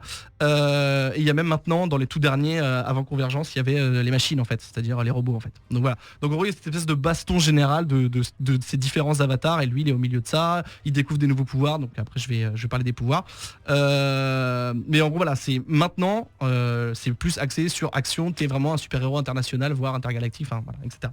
Les pouvoirs, il peut communiquer, commander, faire pousser n'importe quelle plante. C'est-à-dire, il y a une plante qui existe, il la fait grandir, ou bien de lui, de son corps, tant qu'il connaît une plante ou une fleur, il peut la faire pousser, n'importe un fruit, ce que tu veux. Il peut augmenter sa taille, il a une force de malade, il est virtuellement indestructible parce que un peu comme Groot dans les Guardians, s'il reste ne serait-ce qu'un petit bout de lui, il peut grandir à partir de n'importe quelle petites miettes de plantes, il peut grandir. Il peut même, quand il se fait détruire complètement, transporter sa conscience dans The Green, qui est un réseau, c'est virtuel, mais c'est un réseau mondial. En gros, si à San Francisco il se fait défoncer, il peut réapparaître à Tokyo via le tabac d'une clope. Il est déjà réapparu via le tabac d'une clope de Constantine. Je trouvais ça hyper badass. Donc c'est Groot puissance 50 000 quoi. C'est Groot, et j'allais dire même, je pense qu'il défonce tous les êtres végétaux, et même il défonce Aquaman. Ça c'était dans la dernière version. Genre il était sous l'eau avec Aquaman. Aquaman lui a fait hey mec, t'es dans mon océan. Il fait ok, t'as vu tout autour de toi, avant toi et tes poissons, il y avait tous les algues, donc tu t'aimes bien ta race. Donc il l'a bien calmé, ça lui prendra. Donc il est surpuissant. J'avais mis entre parenthèses, il a défoncé Aquaman, c'est ouf. Voilà, et donc il contrôle aussi les éléments via l'arc de Mark Millar ou le feu, tout ça, mais bon ça c'est encore un peu obscur. Et je finis par dire qu'il y a eu d'autres médias qui ont exploré l'univers de Swamp Thing. Il y a eu une série télé de 90 à 93 aux États-Unis, un dessin animé en 91, il y a eu 2 jeux NES tirés de la série animée, un film donc de Wes Craven en 89, je l'ai dit, et à venir Justice League Dark de Guillermo del Toro, qui a fait notamment Hellboy ou Les Chines du Diable. C'est ça, les Chines du Diable, tout à fait. Et en fait, Justice League Dark, c'est comme la Justice League avec Batman et Superman, mais avec notamment Swamp Thing, Deadman, Constantine, que des mecs un peu des bad guys. Zatanna, tellement hâte de la voir. Voilà. Et donc Guillermo del Toro, je pense que Zatanna, quoi. Ça peut être vraiment cool, mais ça sera pas axé sur lui. Il fera partie d'une team comme Avengers, comme Hulk peut faire Ça partie sera le premier à mourir quoi. Voilà. Et dernier truc avant de finir et de laisser si mes petits copains veulent dire quelque chose, chez Marvel existe Man-Thing, qui est, on peut dire, une pâle copie, mais qui existait avant. Et d'ailleurs il y a eu un donc c'est pas une copie. Non mais je veux dire, non mais on peut dire qu'on peut penser, parce que Man-Thing, j'ai l'impression qu'il est moins connu que Swamp Thing, on peut penser c'est quoi ce plagiat, et en fait il y a eu un petit problème, c'est que le créateur de Man-Thing était le coloc à l'université de Wayne. Un fils de pute. Voilà, et en plus de ça, Wayne a écrit quelques histoires pour Man-Thing, mais quand après je fais des raccourcis de ouf, mais quand Marvel a dit les gars on va peut-être faire quelque chose, ils se sont rendus compte qu'en fait les 2 personnages étaient plus ou moins librement inspirés de The Heap, qui est un espèce d'abominable homme des forêts. Du coup ils ont rien inventé, du coup il n'y avait pas vraiment de procès ou autre, voilà. Mais bon, c'est son équivalent chez Marvel. Joe, qu'est-ce que tu...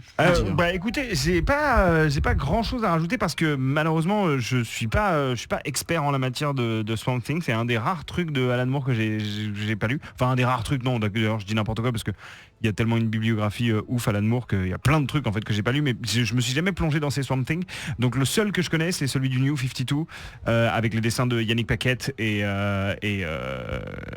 merde, le scénar. Je l'ai pas noté. Merde. C'est Jeff Lemire, non Oui, c'est Jeff Lemire que j'ai trouvé très très bien. Et je pense pas que tu en aies parlé, mais c'était très très cool de le lire en même temps que Animal Man, parce que justement lors du New 52, les séries Animal Man et Swamp Thing se répondaient complètement puisque tous les deux affrontaient en fait The Rot. Donc c'était assez intéressant de lire les 2 séries parallèlement. Animal Man, même si c'est logique, il contrôle tous les animaux, il peut avoir toute la puissance des animaux, donc c'est The Red, il contrôle tout le règne animal, et Swamp Thing c'est le règne végétal. Exactement. Et donc c'était assez passionnant de lire ces 2 premiers runs en même temps, et le personnage de Swamp Thing était non seulement hyper badass parce que Yannick Paquette ne dessine que des personnages de manière badass, et voilà, c'était très très cool. Donc je me suis dit tiens, Swamp Thing c'est un personnage sur lequel je me suis jamais vraiment penché, peut-être qu'il faudrait que je le fasse à l'avenir, parce que ce run là m'ayant plu, je pense que via Alan Moore, même si les dessins de la période Alan Moore ont pris quand même un petit coup, je suis sûr que c'est vachement bien, donc je vais m'y mettre à un moment, mais je peux juste conseiller celui du New 52. Ben juste moi je suis méga fanboy, mais je peux déplorer un truc par rapport aux versions d'avant, c'est que comme je l'ai dit dans la dernière version, c'est plus axé action, super-héros, etc. Ouais. On a perdu ce côté poétique avec la crise d'identité, avec qui suis-je, tout le côté en fait qu'on avait dans les années 70 où en fait c'était juste un monstre, en fait on l'a plus trop et c'est un peu dommage. Ok. Lane? Oui, non, moi je suis assez fan du personnage, je suis assez d'accord avec ce que vient de dire Ben, c'est que moi j'aimais beaucoup le personnage au départ, au moment où il était avec Constantine, parce qu'il y a vraiment ce côté un peu triste du personnage maudit qui finalement s'est retrouvé dans cette situation, il l'a pas cherché, et il est obligé de la subir, et même s'il est obligé de faire avec, ça lui pèse énormément, et ça rappelle un peu, moi je suis assez fan des persos de la Hammer, tout ce ciné un peu de monstres en fait, qui un peu à la Frankenstein, qui sont pris dans cette fatalité, qui peuvent pas s'en sortir et qui sont hyper tristes et hyper poétiques du coup quoi. Et c'est vrai que même si New 52 a bien relancé le personnage qui était un peu pas tombé en désuétude, parce que le fait que Moore ait bossé sur lui, de toute façon il y aura toujours des gens pour chercher à connaître le perso, mais c'est vrai qu'ils ont essayé de le rendre plus mainstream et plus attractif avec les New 52, et effectivement je te rejoins Ben, il est moins poétique et donc moi il me touche moins. Juste une petite liste de lecture, c'est ce que j'avais donné à lire à mes petits camarades. Si vous voulez lire des trucs dessus, lisez House of Secret 92, donc c'est juste une issue, c'est la première apparition. Ensuite The Saga of the Swamp Thing d'Alan Moore, là où le personnage change radicalement. Et comme l'a dit Joe, c'est New 52 est assez cool, ils en sont voilà, parce que numéro 30 et quelques même si je aujourd'hui. suis complètement d'accord avec ce que vous dites, enfin j'ai pas lu le Moore mais je comprends ce que vous dites par rapport à la perte de poésie. Mais quoi qu'il en soit, en tant que réactualisation du truc, je trouve que c'était quand même pas trop mal fait. Quoi. Oui, sur l'ensemble des New 52, c'était vraiment une des séries qui se dégageait. C'était un peu le haut du panier avec Animal Man. Ouais. Eh bien, merci Ben pour cette présentation. On va passer tout de suite aux news. C'est le jingle du débat, mais... Ouais, c'est un jingle super doux en fait. On a qu'à faire...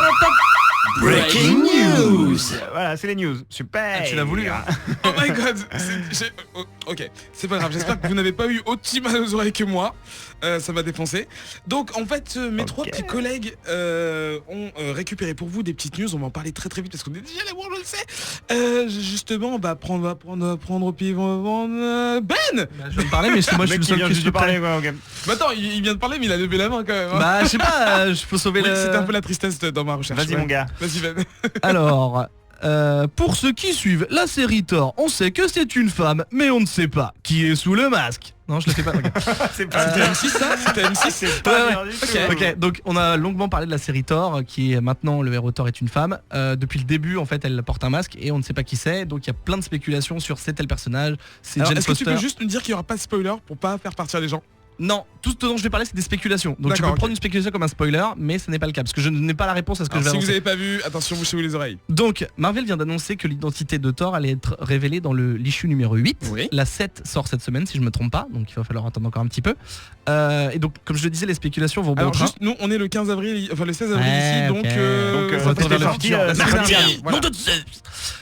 Donc dans les 6 premières issues, on voit que comme nous Thor, Odinson, pardon, donc l'ancien Thor homme, qui a un peu rien d'autre à foutre que de savoir qui est cette fille parce qu'il n'a plus le marteau, part un peu en quête de savoir qui est cette fille. Donc il rencontre plein de meufs qu'il a connues, c'est pas elle. Du coup nous en tant que spectateurs, on a éliminé ces personnes de l'équation. Donc pour l'instant, et encore une fois c'est une spéculation Eric, la personne la plus enclinte à être Encline Eastwood à être à Je pense être qu'enclin est un adverbe, donc ça t'accorde pas. Attendez, je vais chercher arrête. truc et je vais regarder. Donc le personnage qui est le plus susceptible d'être Thor, c'est Ross Solomon. Ross Solomon, on l'a vu apparaître dans Thor God of Thunder, c'est un agent du Shield qui a pas mal collaboré avec Thor et fait plein de trucs. Et donc je dis ça parce que il y a des petits rigolos qui ont voulu se faire du fric, enfin qui veulent, je peux parler au présent, sur cette spéculation et qui sur eBay vendent donc le Thor God of Thunder numéro 12, donc première apparition de Ross Solomon qui est susceptible d'être ce personnage, en disant Thor God of Thunder issue numéro 12, première apparition de Ross Solomon. Et donc ça commence à 2,25€, mais ça va jusqu'à 200$. Enfin j'ai 2,25$. Comment tu veux que ce soit elle? Qu'est-ce qu'elle foutait là au moment de ramasser le marteau sur ça c'est alors après encore une fois je vais essayer de pas spoiler, mais en gros j'aime pas le théorie crafting, mais là ça m'intéresse quand même. En gros dans les 6 premières issues, j'ai pas lu la 7ème, mais dans les 6 premières issues, je disais que Odinson avait éliminé plein de personnages. Donc déjà on sait que c'est pas ces personnages là, il reste quelques personnages. Et si on part de cette hypothèse que c'est elle, on a des preuves, c'est-à-dire elle a été sur la Lune étudier Mjolnir quand il était insoulevable par qui que ce soit. Ouais. Elle a collaboré avec Thor, elle est dans l'univers de Thor depuis God of Thunder. Et pour l'instant, Odinson ne l'a pas disculpé, ne l'a pas écarté des possibilités. Donc tout ça pour dire que y a des foufous qui veulent aller jusqu'à 200$ pour vendre des issues. La vraie valeur, la valeur actuelle estimée de God of Thunder numéro 12, donc première apparition, elle est entre 15 et 25$ actuellement, mais les estimations disent que quand on saura qui est Thor, donc dans l'issue 8 de la série actuelle, il pourrait valoir jusqu'à 50$. Si jamais c'est elle. Si jamais c'est elle. Et bah oui, évidemment, si c'est pas elle, ça vaudra 2,99$. Ok. Alors, J'ai Alors lu déjà, on dit Encline. l'issue 7 cette semaine et il y a Ah. déjà des gros indices. Alors on sur va tout ça. vraiment Je pas ne en dirai parler rien. plus que ça, voilà, s'il vous plaît. Il y a plein de gens qui sont Voilà. pas à jour, genre Mais moi. je sais. Ok, faut que je lise. La news c'était qu'il y a des oufs qui veulent se faire de la thune comme pour tout. Joe, Ok. qu'est-ce que t'as pour nous? Des jouets. Des jouets. Alors c'est pas parce que vous le savez, j'adore les jouets, j'achète des jouets, je joue avec mes jouets, je fais poser mes jouets, je prends mes jouets en photo. Suivez-moi sur Instagram. Et donc en ce moment sortent des jouets Batman, qui est mon personnage préféré de toute l'histoire de l'univers. Et donc je suis ravi. Pourquoi? Parce que d'un côté, DC Collectibles sort une nouvelle ligne de jouets Batman inspirés des Batman Animated Series et New Adventures of Batman, les séries dessins animés Batman des années 90 avec lesquelles une partie d'entre vous ont peut-être grandi. Pour moi, c'est l'une des meilleures adaptations du personnage de Batman, tous médias confondus, donc c'était porté très très haut dans mon panthéon pop culture personnel. Et donc, les figurines sont très réussies. Après une première vague qui a connu quelques problèmes, étant donné que le plastique utilisé pour les jouets était un petit peu fragile, et donc du coup, on a eu beaucoup d'histoires de films d'horreur, de mecs qui recevaient leurs figurines avec les pieds cassés, ou que dès qu'ils commençaient à les poser, il y avait des jointures d'articulation qui pétaient. Ça faisait un peu flipper tout le monde, ce qui nous laisse sous-entendre, enfin ce qui nous rappelle un petit peu qu'au niveau du quality control des jouets chez DC, ça laisse parfois à désirer. Heureusement, pour la deuxième vague de cette série qui sort ces jours-ci avec des personnages comme Man-Bat ou le Joker, DC a véritablement tenté d'upgrader. Ils ont changé un petit peu leur méthode de fabrication, et du coup j'ai le Batman de la première vague qui effectivement, quand tu l'as dans les mains, tu sens que certaines articulations sont un petit peu fragiles et qu'il faut pas trop le forcer. Et en revanche, hier j'ai acheté le Man-Bat, donc Kirk Langstrom, qui apparaît dans le tout premier épisode de Batman. Déjà, donc le bruit que vous avez entendu, c'était de bras qui... Non, mais c'est normal, c'est parce que tu peux lui changer en fait les bras. Il vient avec deux paires d'ailes, les ailes déployées et les ailes repliées. Et il est en revanche, les articulations sont ouf, il tient très bien, il a l'air très solide.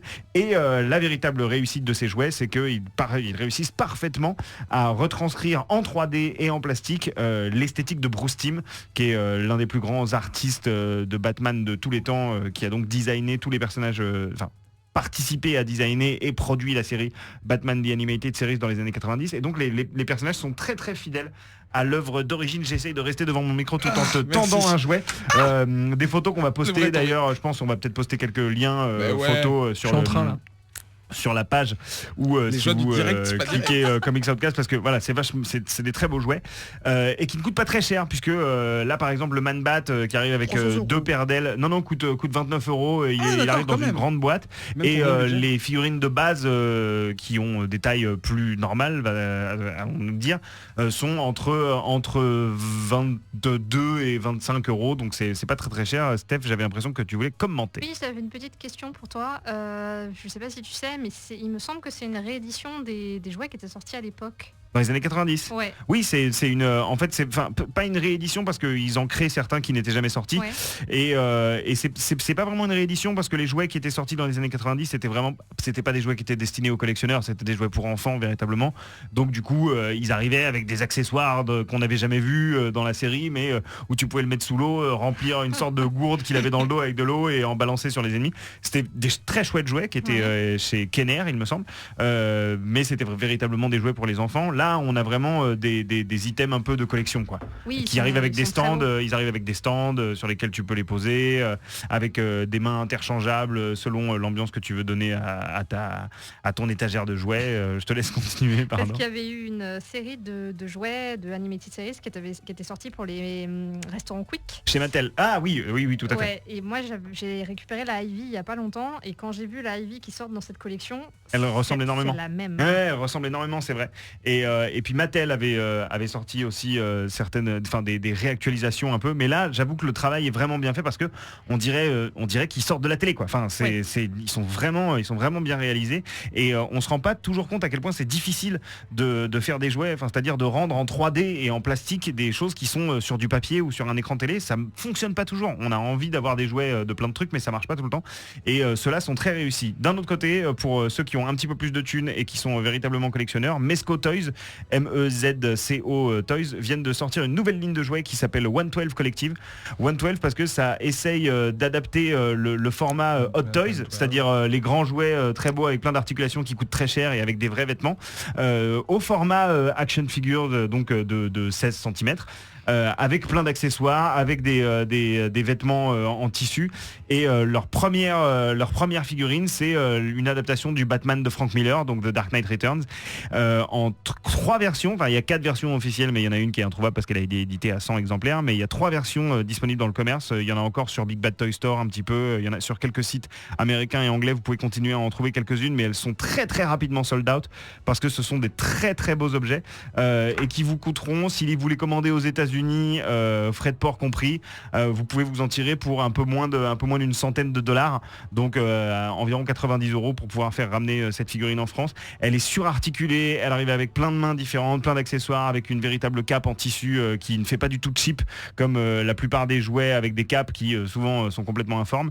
Là, elle tombe comme une vraie cape de Batman. Enfin, c'est super beau et c'est, je pense, la meilleure action figure de Batman, en tout cas que moi j'ai en ma possession, et je pense une des meilleures action figures de Batman ever. J'ai terminé de parler de jouets. Vous pouvez passer à la suite. Pardon d'avoir été aussi long. Mais non, mais pas de souci. Merci. Attends, c'est Anne. Oui, c'est Anne.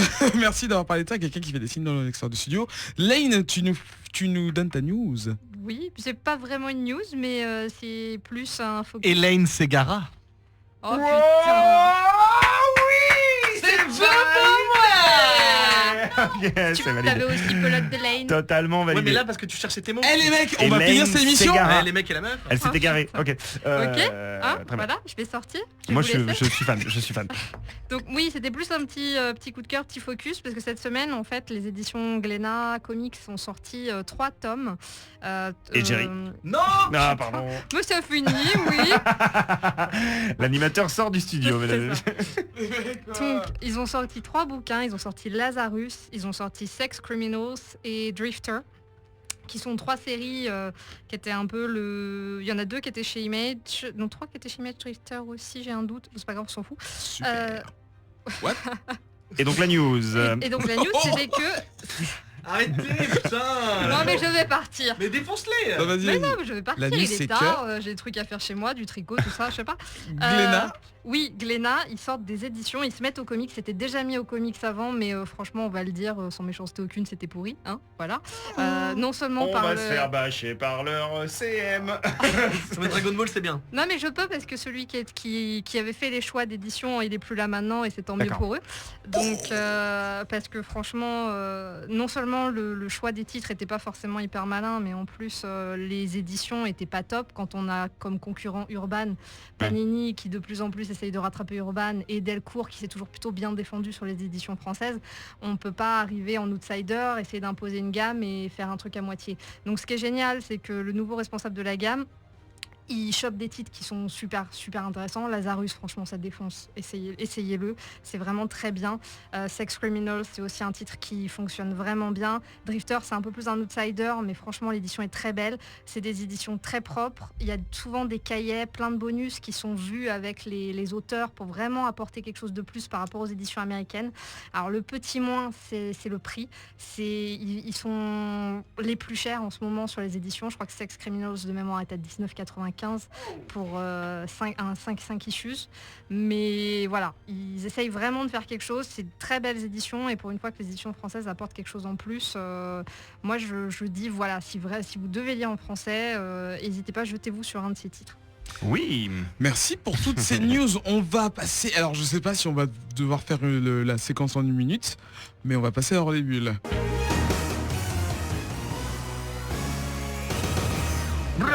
Comme dirait Ben, pardon, on est en retard de ouf. Vous pouvez... Ouais. Ah oui, non mais t'as pas idée. Regarde ça, tu vois. Non, je dis ça, moi je savais pas. On est... À 1h15 d'émission, il nous reste un quart d'heure. C'est à peu près. Ça va, un quart Ouais, d'heure ça va, pour parler ça va, d'un ça truc, va. ça va, c'est ok. L'émission dure 1 heure, je rappelle. Daredevil. D'ailleurs, on est dans le... Daredevil. On perd du temps. Non, Allez, non, perd du temps, on est Eric. dans le dernier quart Comme d'heure. Allez, go, go, d'habitude, go, go, go. allez sur Twitter et insultez-nous pour nous dire que il est minuit et demi, déjà PLS ça finit à 3h du matin et on vous écoute encore, comment ça se passe? Voilà, donc sinon vous pouvez commenter sur Twitter et sur Facebook et compagnie comme d'habitude. Vous Arrête de me pouvez regarder. aussi nous dire que vous nous aimez, ça nous fait plaisir. Ouais, Ouais. mais- Oui, on a quand même pas mal de tweets Bah oui, gentils. quand même, parce que finalement. tu parles que des haters, mais on a aussi Je ne parle pas des haters. Je ne parle pas des haters. Jamais. Mais on a aussi des gens qui nous aiment. Et on Donc vous aime aussi. comme vous l'avez dit, on va parler de donc l'homme qui n'a pas peur, Daredevil. Donc cette série qui est apparue sur Netflix, c'est dur à dire. Netflix. Quoi ? Netflix. Qui est apparu sur Netflix le 10 avril, je le savais. Vendredi 10 avril, il y a certains collègues, je vous l'avais teasé, qui avaient carrément pris leur journée pour regarder ça. N'importe quoi. D'autres personnes qui ont attendu, d'autres personnes qui encore aujourd'hui au 20 décembre, janvier, avril Oh la n'ont toujours pas vu la série. Certaines prennent le temps et ce que j'admire c'est quand même que même si ça va faire plus de 3 semaines que la série est sortie, il n'y a toujours pas de gros spoilers à part certaines personnes genre Benjamin O'Reilly qui balancent la fin de la série. Voilà, c'est tout. On va en parler ensemble. Joe, je fais exprès. Ouais, je suis là. Sauf moi. Qu'est-ce que tu veux que je te dise? Eh ben présente-nous la série, voyons. Ah, présente-nous la série. Alors, Marvel's Daredevil est une nouvelle série estampillée Netflix qui, pour l'instant, Ce mec travaille la radio. nous a plutôt habitué à de la qualité avec des séries, par exemple, comme House of Cards, avec Kevin Spacey. Et donc, c'est la première fois, si je ne m'abuse, que Netflix s'aventure dans le domaine super-héroïque. Et comme le confirmeront certainement mes collègues dans quelques minutes, pour ma part, qui n'était pas spécialement, enfin ça m'intriguait, mais j'étais pas vraiment, enfin avec des séries comme Agents of Shield ou Agent Carter, j'étais pas spécialement pressé de voir ce qu'allait donner Daredevil parce que je pensais que ça allait être aussi moisi, ce n'est que mon avis. J'ai été très agréablement surpris par les premiers épisodes. J'ai pas tout bouffé d'un coup comme oui. Dis-moi. Alors il y a juste une chose que je veux préciser. Nous Oui. n'allons pas spoiler. Nous n'allons parler Voilà, seulement donc, des 3 premiers épisodes. Ça Sachant tombe bien Joe parce en que a j'ai vu que les deux premiers. Voilà. Donc n'ayez pas peur, on ne va pas vous parler de l'intégralité de la série, Non, pas du simplement tout. du début. Donc voilà. Pas du tout. D'autant que je pense qu'on est assez malin pour, si on a tout vu, comme il y en a autour de cette table, pour ne pas révéler quoi que ce soit. Mais on peut juste révéler que, contre toutes mes attentes à moi, et peut-être aussi les vôtres, parce que avec Marvel, on est en droit aujourd'hui d'être un petit peu méfiant sur ce qu'on va nous offrir à voir. C'est vraiment bien. C'est une série qui a une véritable identité, ce qui justement c'est le truc auquel je m'attendais pas de la part de Marvel, c'est-à-dire que pour moi, j'ai l'impression que plus ça va, plus Marvel livre des produits cinématographiques ou sérials un peu pas anecdotiques, mais très. On sent qu'il y a un cahier des charges derrière, ça manque d'identité, ça manque de personnalité, tout se ressemble un petit peu. Et là, on part dans quelque chose de complètement différent. Je ne sais pas, vu que je n'ai vu que 2 épisodes, si par la suite, par des clins d'œil ou par des références, on s'aperçoit que ça se déroule dans le même univers que les Avengers ou que le reste du Marvel Cinematic C'est pas Universe. un spoil de dire que oui. Hein. J'en sais rien, mais moi je le sais pas. Donc pour l'instant je me pose même pas la question quand je vois les 2 premiers épisodes. Je me dis ok, c'est une série à part sur Daredevil et c'est bien. C'est sombre. C'est pas pour ça que c'est bien, mais ça fait partie des avantages, des choses chouettes de cette série. La plupart des membres du casting se débrouillent vraiment bien, même si j'ai un petit peu quelques problèmes avec le mec qui joue Matt Murdock. C'est con parce que c'est Daredevil, mais bon, lorsqu'il est en on va civil. faire une petite présentation rapide des personnes qui jouent Ouais, dedans. allez-y, pardon. Charlie Cox, mais non, c'est moi, c'est ma faute, je t'ai demandé de me sauver. Charlie Cox, donc c'est lui qui joue l'avocat aveugle. Matt Ensuite, on a Murdock, ouais. Deborah Ann Wall, qu'on a déjà vu apparemment dans d'autres séries. True Blood. True Blood, merci. Ah oui, d'accord, ok. Je me disais pourquoi je la baise, mais en fait, oui, c'est Oh ça. non d'accord. Oh, ça va, je déconne. Joachim. Ok, je déconne. Ça va. Ouais, d'accord, mais bon, on la baisse quand même. On Voilà. a Elden Hansen qui joue le rôle de Foggy, l'acolyte de Matt Murdock en journée. On pourrait même dire l'alcoolite. Hein.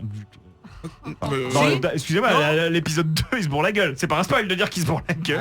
Et Et qu'il a l'air d'aimer ça. Vincent D'Onofrio dans un rôle qui n'est révélé que après le 2e épisode, donc le dit voilà. pas. Mais bon, Vincent D'Onofrio, pour ceux qui connaissent pas, c'est Tintin, un truc new-yorkais spécial. sauf que c'est beaucoup plus doux que ça et pardon. que c'est absolument pas iconique la façon dont tu l'as fait. Tintin. Mais voilà, unité spéciale et compagnie. Et hein, aussi dans Full Metal Jacket. aussi. Ouais, Et quand Rosario Dawson et Vandy Curtis Hall que Daniel, un chroniqueur qu'on n'a pas vu depuis genre 6 ans, trouve que je ressemble. Mais c'est complètement faux. Non, celui qui il est joue, juste noir, il est juste Ben, noir. Arrêtez, Urk, arrêtez vos Urk, conneries. Oh là là, Ah bah c'est un personnage que j'ai pas encore découvert moi. C'est ouais, ok. Ok. Mais bon, c'est pas grave. Ben Urich. Ben Ulrich. Oui, donc bah non, mais moi en fait j'ai globalement dit ce que j'en pensais parce que j'ai vu que les 2 premiers épisodes, il y a des partis pris de réalisation, je trouve que pour du Marvel c'est très bien écrit, on découvre assez rapidement, on plonge assez rapidement dans le quotidien des personnages, on comprend les motivations du personnage principal, à savoir Daredevil, on sait pourquoi il sort dans la rue pour casser la gueule à des criminels, il y a du flashback, généralement le flashback ça me fait chier et là je trouve que c'est plutôt bien intégré à l'ensemble de la série, d'autant plus que les flashbacks c'est pas une révélation non plus. Parle un petit peu de l'enfance de Daredevil et Daredevil. Ok, on dit que Daredevil. Moi je suis chaud pour dire Daredevil jusqu'à la fin. Daredevil. Et donc les flashbacks s'attardent un petit peu sur son enfance et sur la manière dont il est devenu ce qu'il est devenu. Et on fait connaissance donc avec son père et le personnage, l'acteur qui joue son père, je trouve est un très chouette personnage. Oui. Et l'acteur, je sais pas comment il s'appelle, mais il est très bien. Oui, il joue bien. Et ça fait partie des trucs qui vraiment dès le 2e épisode m'ont vraiment accroché parce que contrairement à la sempiternelle histoire de Bruce Wayne dans Gotham, ses parents meurent et on en a rien à foutre dans cette série. Là dans Daredevil Daredevil on est vraiment moi je me suis senti touché et j'avais de l'empathie pour le personnage de Matt Murdock enfant, et ce qui m'aide à supporter un petit peu l'acteur de Matt Murdock adulte. Voilà. J'attends qu'il dise. C'est le chef. Okay. En fait, si je dois aller vite et résumer en un mot, je dirais soigner. Tout est soigné en fait. Ouais. Le scénario, l'écriture, les personnages sont écrits, c'est soigné. Les combats, je crois que c'est un des trucs qui m'a le plus bluffé. Quand on regarde d'autres séries un peu du même style, il y a Arrow en ce moment ou Flash où en fait à chaque fois t'es juste sorti du truc par les combats on voit juste des gens qui mettent des coups de poing dans le vent et d'autres qui font semblant d'être frappés, c'est ridicule. Ouais. Là c'est vraiment soigné, je sais pas qui est le chorégraphe mais c'est vraiment plaisant. Donc je l'ai dit, les personnages sont soignés, le générique est soigné, c'est un détail mais moi c'est un truc auquel j'accorde de l'importance. J'ai dit moi c'est quelque chose auquel j'accorde de l'importance. Je l'ai vu après que Eric me l'ait déglingué en me disant non mais c'est pas original et tout. Effectivement il est pas très original, mais on peut pas dire qu'il est moche. Je préfère il a pour lui de ne pas être trop long. Exactement. Et ça c'est cool. Je préfère un truc pas original et fait avec soin plutôt qu'un truc on essaie de faire un truc cool et en fait ça marche pas. Donc soigner. Les combats je l'ai dit, le costume c'est un débat parce qu'on va pas spoiler, mais les costumes sont soignés. En fait j'ai vraiment été surpris, comme disait Joe, effectivement les séries du moment, là je viens de parler de Arrow ou Flash, effectivement les autres séries Marvel, Agent of Shield, Agent Carter, c'est sympa mais il y a toujours un côté un peu cheap sur certains aspects, que ce soit physique, histoire, etc. Et là en fait j'ai pas vraiment, évidemment c'est pas parfait, mais il y a rien où je me suis dit oh là là putain les gars, en fait tout a été il y a de soins apportés partout. La prestation de Vincent D'Onofrio, donc en Wilson Fisk, c'est pas un spoil de le dire, est complètement hallucinante. Moi je le trouve dingue. Je sais pas si un jour il y aura des Emmy pour une série de super-héros, mais en tout cas je pense qu'il en mérite un. Voilà, donc je connaissais déjà le personnage, mais j'ai aimé comment ça a été mis en place, comme disait Joe, son enfance, comment le personnage évolue, on explique les pouvoirs, son passé avec son père, comment il vit actuellement, etc. Les personnages secondaires, en fait il y a du soin partout. J'ai vraiment apprécié, évidemment il y a des défauts. Le personnage principal est pas toujours parfait, des fois on se demande un peu s'il se fait pas chier. Disons qu'il en rajoute un peu sur le côté mystérieux et voilà. Je parle avec ma voix grave. Effectivement, mais en tout cas, je te vois pas, mais je te sens. Alors bon mec, va taper des mecs dans la rue parce que là tu m'exaspères, mais sinon là je viens de parler comme lui. Je suis maintenant Doc et associé. Donc voilà, un gros oui pour moi. On va s'occuper de votre cas. J'ai binge-watché comme on dit, c'est-à-dire j'ai tout maté quasi d'une traite parce que sur Netflix, je sais pas si les gens le savent, mais ça a la particularité de balancer la saison d'un coup, le même jour en fait. Donc j'ai pu mater plein d'épisodes à la suite et je me suis jamais fait chier. Je me suis toujours dit putain, il faut vraiment que je mate la suite, allez encore un et ça fonctionne super bien. Est-ce que t'en as maté 4 à la suite? Non, c'est une question. C'est une vraie question? Non. Plus que ça. Donc voilà, très gros oui, et effectivement on a toujours peur pour une série télé que ce soit un peu un sous-produit par rapport au cinéma, et en fait non, ça a une vraie personnalité, c'est hyper singulier. C'est même pas un sous-produit, moi ça confirme même qu'aujourd'hui les séries télé sont pour moi plus intéressantes que ce qui se passe au cinéma. Oui, mais par contre dans le domaine des super-héros c'est pas encore très vrai. Non mais ça devient les séries télé pour moi là supplantent complètement le cinéma. Je veux dire la même semaine on spoile pas puisqu'on va faire une émission spéciale dessus. J'ai vu Daredevil la série et j'ai vu Avengers 2. Bon bah pour moi il n'y a pas photo, il y a un Ouais, truc je qui est comprends. bien plus intéressant que l'autre et c'est la série télé, enfin véritablement. Alors, après, c'est pas l'endroit pour en parler, mais c'est vrai que ce sont quand même deux médias totalement différents. Même si Oui, mais, aujourd'hui, la télévision fait appel à beaucoup de codes, beaucoup de personnes, alité d'ailleurs, beaucoup que ce soit des comédiens, que ce soit dans la réalisation, dans ça. Personnalité. Oui, non, en fait, j'ai coupé mes phrases Ah, tout je croyais seul. que quelqu'un dans un lit. Oui non mais oui, je croyais qu'il faisait une blague aussi. Non, c'est vrai, c'était pas Oui mais Euh, l'inverse pour c'est vrai, faire je sais ce que ressembler tu vas la dire, télé- mais l'inverse c'est vrai aussi. Voilà. L'inverse, c'est Aussi, enfin, oui, voilà. les deux se nourrissent l'un l'autre, mais la série fait des choses intéressantes vraiment avec ça, alors que le cinéma, c'est adapter les codes de la série au cinéma, pour l'instant, moi, ça se solde Mais- quasiment que par des échecs. Mais comme disait Ben par rapport aux Emmy, est-ce qu'une série avec des super-héros pourrait mériter un Emmy? Justement, je pense qu'il ne faut pas penser comme ça en disant que c'est qu'une série avec des super-héros, et au contraire se dire que bah non, c'est une série une série propre, auquel le personnage principal est un héros, il ne faut pas s'arrêter à ça en pensant Non, mais que c'est un sous-produit. Bien sûr, mais je pense et que c'est vu un peu comme ça, un peu péjorativement. Oui. Je voulais juste rajouter un seul truc par rapport, parce qu'il parle du cinéma, et ce qui démarque cette série de toutes les autres séries de super-héros, Du monde. c'est que bah ouais, en tout cas non, mais qui ont été fait jusque là, et vraiment ça m'a choqué dans le bon sens, c'est qu'il n'y a pas le phénomène Freak of the Week. Freak of the Week, j'explique rapidement, c'est un épisode, il y a un méchant, il le bute, on apprend un truc en même temps, on tire des leçons, etc. Là il y en a pas, c'est-à-dire que c'est linéaire, c'est-à-dire effectivement Oui, il y a une ça pourrait être un narration, film. il y a une narration qui écrit, s'étend. Voilà. c'est écrit En en un gros, coup. Hein. Il y a Et filmé 13 d'un coup aussi. épisodes de 40 minutes. Non, voilà. c'est 1 heure. hein. 1 heure, voilà. Donc Ouais. en gros, c'est comme si c'était un film de 13 heures découpé en petits Ouais. bouts. Il n'y a pas c'est pas séparé par il y a un ennemi, etc. Donc ça, c'est vraiment un gros bon point. Et j'ai un tout dernier truc à dire, excuse-moi rapidement. Moi je suis jamais véritablement fan des Easter eggs parce que je trouve que c'est souvent des trucs qu'on rajoute un peu pour faire plaisir aux fans. Il y en a quasiment pas. Il y en a quasiment pas, mais en revanche pour les fans de la bande dessinée et des diverses adaptations, il y a des petites références subtiles par le biais de rappels de cases un peu iconographiques ou iconiques, je sais plus, Les deux. de la série d'origine. Ça veut dire deux On peut dire, choses, voilà, les deux sont français. Voilà des petits trucs qui sont pour l'instant rien que dans 2 épisodes assez subtilement placés, qui viennent pas faire salut, je te donne un coup avec le coude et je te fais un gros clin d'œil. C'est assez fin et c'est assez rare pour être signalé et ça renforce encore plus le plaisir de découvrir les petites références. Lane Oui, rapidement, donc moi je suis la seule à pas l'avoir vu encore. de la planète. Hein. De la Donc planète. en fait Mais, l'émission est terminée. Voilà, Voilà. donc je n'ai rien à dire, donc bonsoir hein, Eric, bonsoir les garçons. Non, je rigole. Non, j'ai un frère quand même qui la mate et qui a sauté dessus, donc l'autre fois je suis passée chez lui, il regardait, il me fait non regarde pas, je suis à l'épisode 10, machin, faut pas que tu te spoil et tout. Moi je m'en fous des spoils, ça m'empêchera pas de regarder la série. Et mais j'avais un peu peur parce que dans les Respect. adaptations récentes qu'il y a eu de héros qu'on connaît, qui ont été adaptés en série télé, de mon côté, j'ai trouvé ça plutôt mauvais. Hein. On repense à Constantine, on repense à Arrow. Moi, je supporte pas Arrow. Je trouve que c'est une série avec des mecs qui montent leur torse tout le temps en mode fan service. Donc, Ah, moi ça me plaît pas du tout. Hein. ah, tu vois, ça plaît pas à Eric non plus.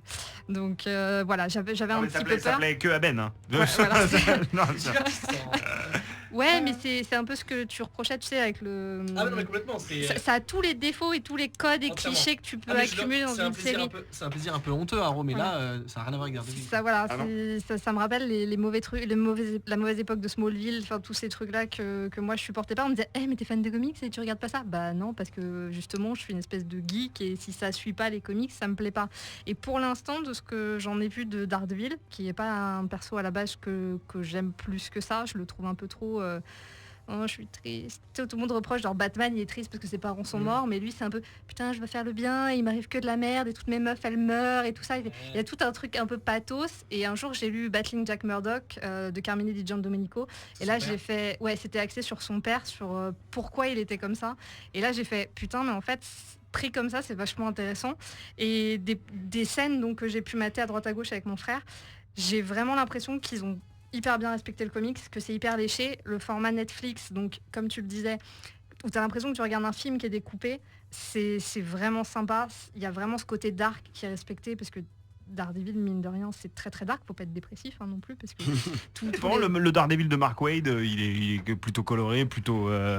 Oui, enfin, c'est c'est pas ce que je veux dire, c'est que c'est oui, le fond est assez sombre, mais Oui. c'est pas antinomique avec avec un univers coloré. Oui, bien sûr, mais c'est vrai que Mais la série a plus pris le parti Frank c'est ça. Miller que Mark Voilà, Waid, hein, on c'est est ce bien que d'accord. j'allais Ouais. dire, on est plus du côté Frank Miller avec ce côté Hell's Complètement. Kitchen, on est tout le temps dans quelque chose de plutôt lourd. Tous les personnages ont un passif justement puisqu'ils qu'ils insistent sur leur passif. Un passif plutôt lourd, enfin on verra celui de Karen ou celui de Wilson Fisk. Moi je suis carrément fan de Vincent D'Onofrio, je le kiffais dans... Tintin. Voilà, dans Tintin, comme il New York, le Unité spéciale. Voilà, dans New York Unité Et Picaros spéciale. ou ok. Adrien il va aimer ça en fait. C'était un petit... Voilà, donc non. Juste, Ben. sans spoiler, je crois que c'est dans le deuxième épisode, il Alors remporte... quand tu commences par sans Non. spoiler, c'est comme quand tu commences Non, par dire non, très honnêtement. honnêtement. Juste pour dire que chapeau tiré parce qu'il remporte un défi cinématographique ou en tout cas comment on appelle ça, de scène, enfin je sais pas, un défi Réalisation. de réalisation, merci beaucoup, haut la main, un truc hyper dur que auquel beaucoup s'essayent et beaucoup ratent et eux ils y arrivent et c'est cool et vous verrez ce que c'est. Tu parles d'un plan séquence? Mais putain. Mais c'est pas un spoil, attends, un plan séquence tout le monde le fait. T'as tout Mais spoilé. par contre, je veux pas parce que moi cette scène m'a beaucoup excité. Par contre, on sait pas combien de fois ils l'ont fait. C'est un plan séquence. Non mais ils peuvent l'avoir fait 12 fois le Ah, plan mais séquence. ça, oui c'est- évidemment mais, mais c'est- mais juste je veux l'exploit dire, d'un c'est que plan séquence, c'est ouf. la Corée la Corée est ouf, enfin c'est, et alors après La Corée du Nord ou... non je pense pas que je pense parce qu'Eric devient fou. Je pense pas que ce soit chapeau à la doublure, enfin au mec qui Ouais, joue complètement. Daredevil dans les scènes de baston parce qu'il est ultra balèze. Voilà. Donc il faut regarder. Donc on est déjà demain là? On est d'accord? On est déjà demain, oui. Bon, tout à on fait. recommande, oui, il faut regarder, on recommande. Oui, Ah ouais, on oui, on recommande, recommande tout à fait. Je Allez-y, recommande allez-y. absolument. C'est la fin de cette émission. Ah non. Pardon, bah écoutez. Hein. On va finir l'émission comme elle s'est déroulée, c'est-à-dire complètement n'importe quoi. Non, je rigole. Alors, avant de se quitter, alors prépare-toi à la mettre plusieurs fois parce que j'ai plein de trucs à dire. Par contre, tu peux la mettre un peu moins fort, c'est possible. Pardon. guitare électrique en fond, allez-y, mon mais gars. oui, c'est ouf, attends. C'est Marc Moffat ou quoi? Eddie Van Halen. Non mais je suis sûr que les auditeurs sont contents de profiter pour une fois de cette musique. Mais jamais de Eric. musique. Ne te fais pas un beer de palme. Grillé. Alors, plusieurs choses à dire si je retrouve la page. On va se retrouver dans 2 semaines. Ouais. Pourquoi?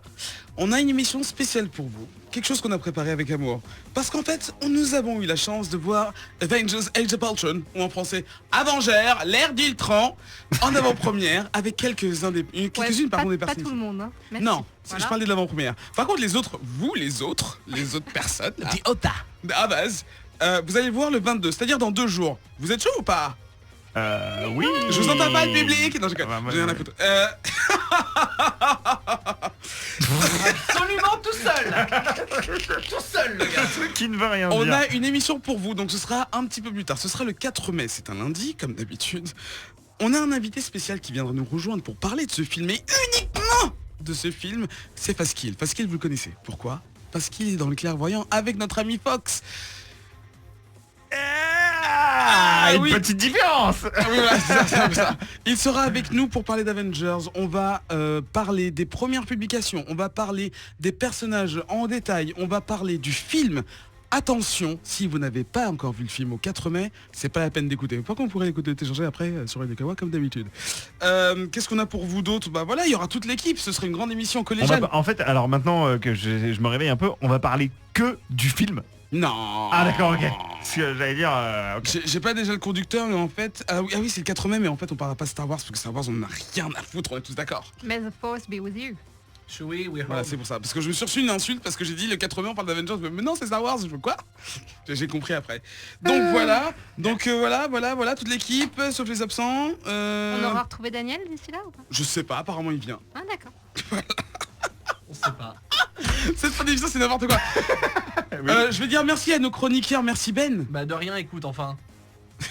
Mais alors, Alors, Daredevil. Ça Est-ce peut que être hors les aussi- bulles on peut l'appeler Daredevil maintenant ou pas? Merci Lane, Écoutez, merci les garçons. merci Joe. je sais même pas pourquoi tu me remercies alors que j'étais foutu dans la merde pendant 1h30 là. On Ah là fait là. encore des bises à Lucille du studio et à Charlie que vous allez peut-être pas prendre prochainement. Voilà. Les gens n'ont rien compris à ce que tu viens de dire. Et on Ils ont juste compris. Mais tu vas peut-être comme moi entendre d'ailleurs. prochainement. Ok. Voilà, donc comme d'habitude, Comics c'est le casse Comme d'habitude, tu le dis tout le temps. Non mais tu le dis tout le temps. Tu dis tout le temps comme d'habitude. On va faire cet épisode chanté. Comme à chaque fois, Ah, voilà. Une fois n'est pas coutume. Ah, tu as perdu, c'est parce que comme d'habitude, Comics Cast, c'est une émission Radio Kawa et diffusée sur Synops Live. Vous pouvez nous télécharger après cette émission, c'est-à-dire quand elle aura été enregistrée, c'est-à-dire au bout de 6 heures. Oui, je sais, l'émission est longue, je sais.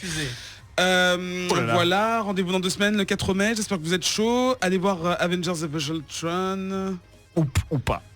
Oh mais si elle est le voir, il est bien ce film. Mais non, allez le voir. Enfin, j'en sais rien, j'ai pas encore vu. Allez, à bientôt. Au revoir. Daredevil.